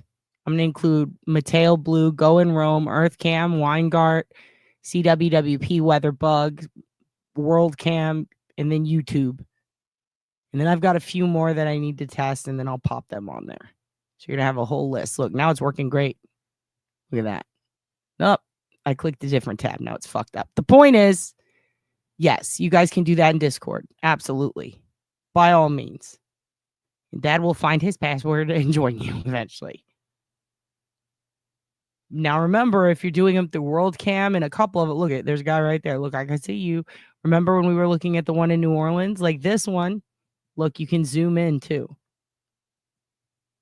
On some of them, like in New York in Times Square, you can actually move the camera. So, good morning, Vermont Breadsmith. Violent crime went way down after lead was removed from gasoline in 1978, FYI, and good morning. I love statistics like that. And paint. A lot of violent crime went down after they got lead out of the paint. The Kensington cams are intense. Definitely. I am putting this link in. I'm not putting it in the chat because you can't copy paste it. I'm putting it in the description below this video as soon as we end it, which is going to happen. And now, my kids.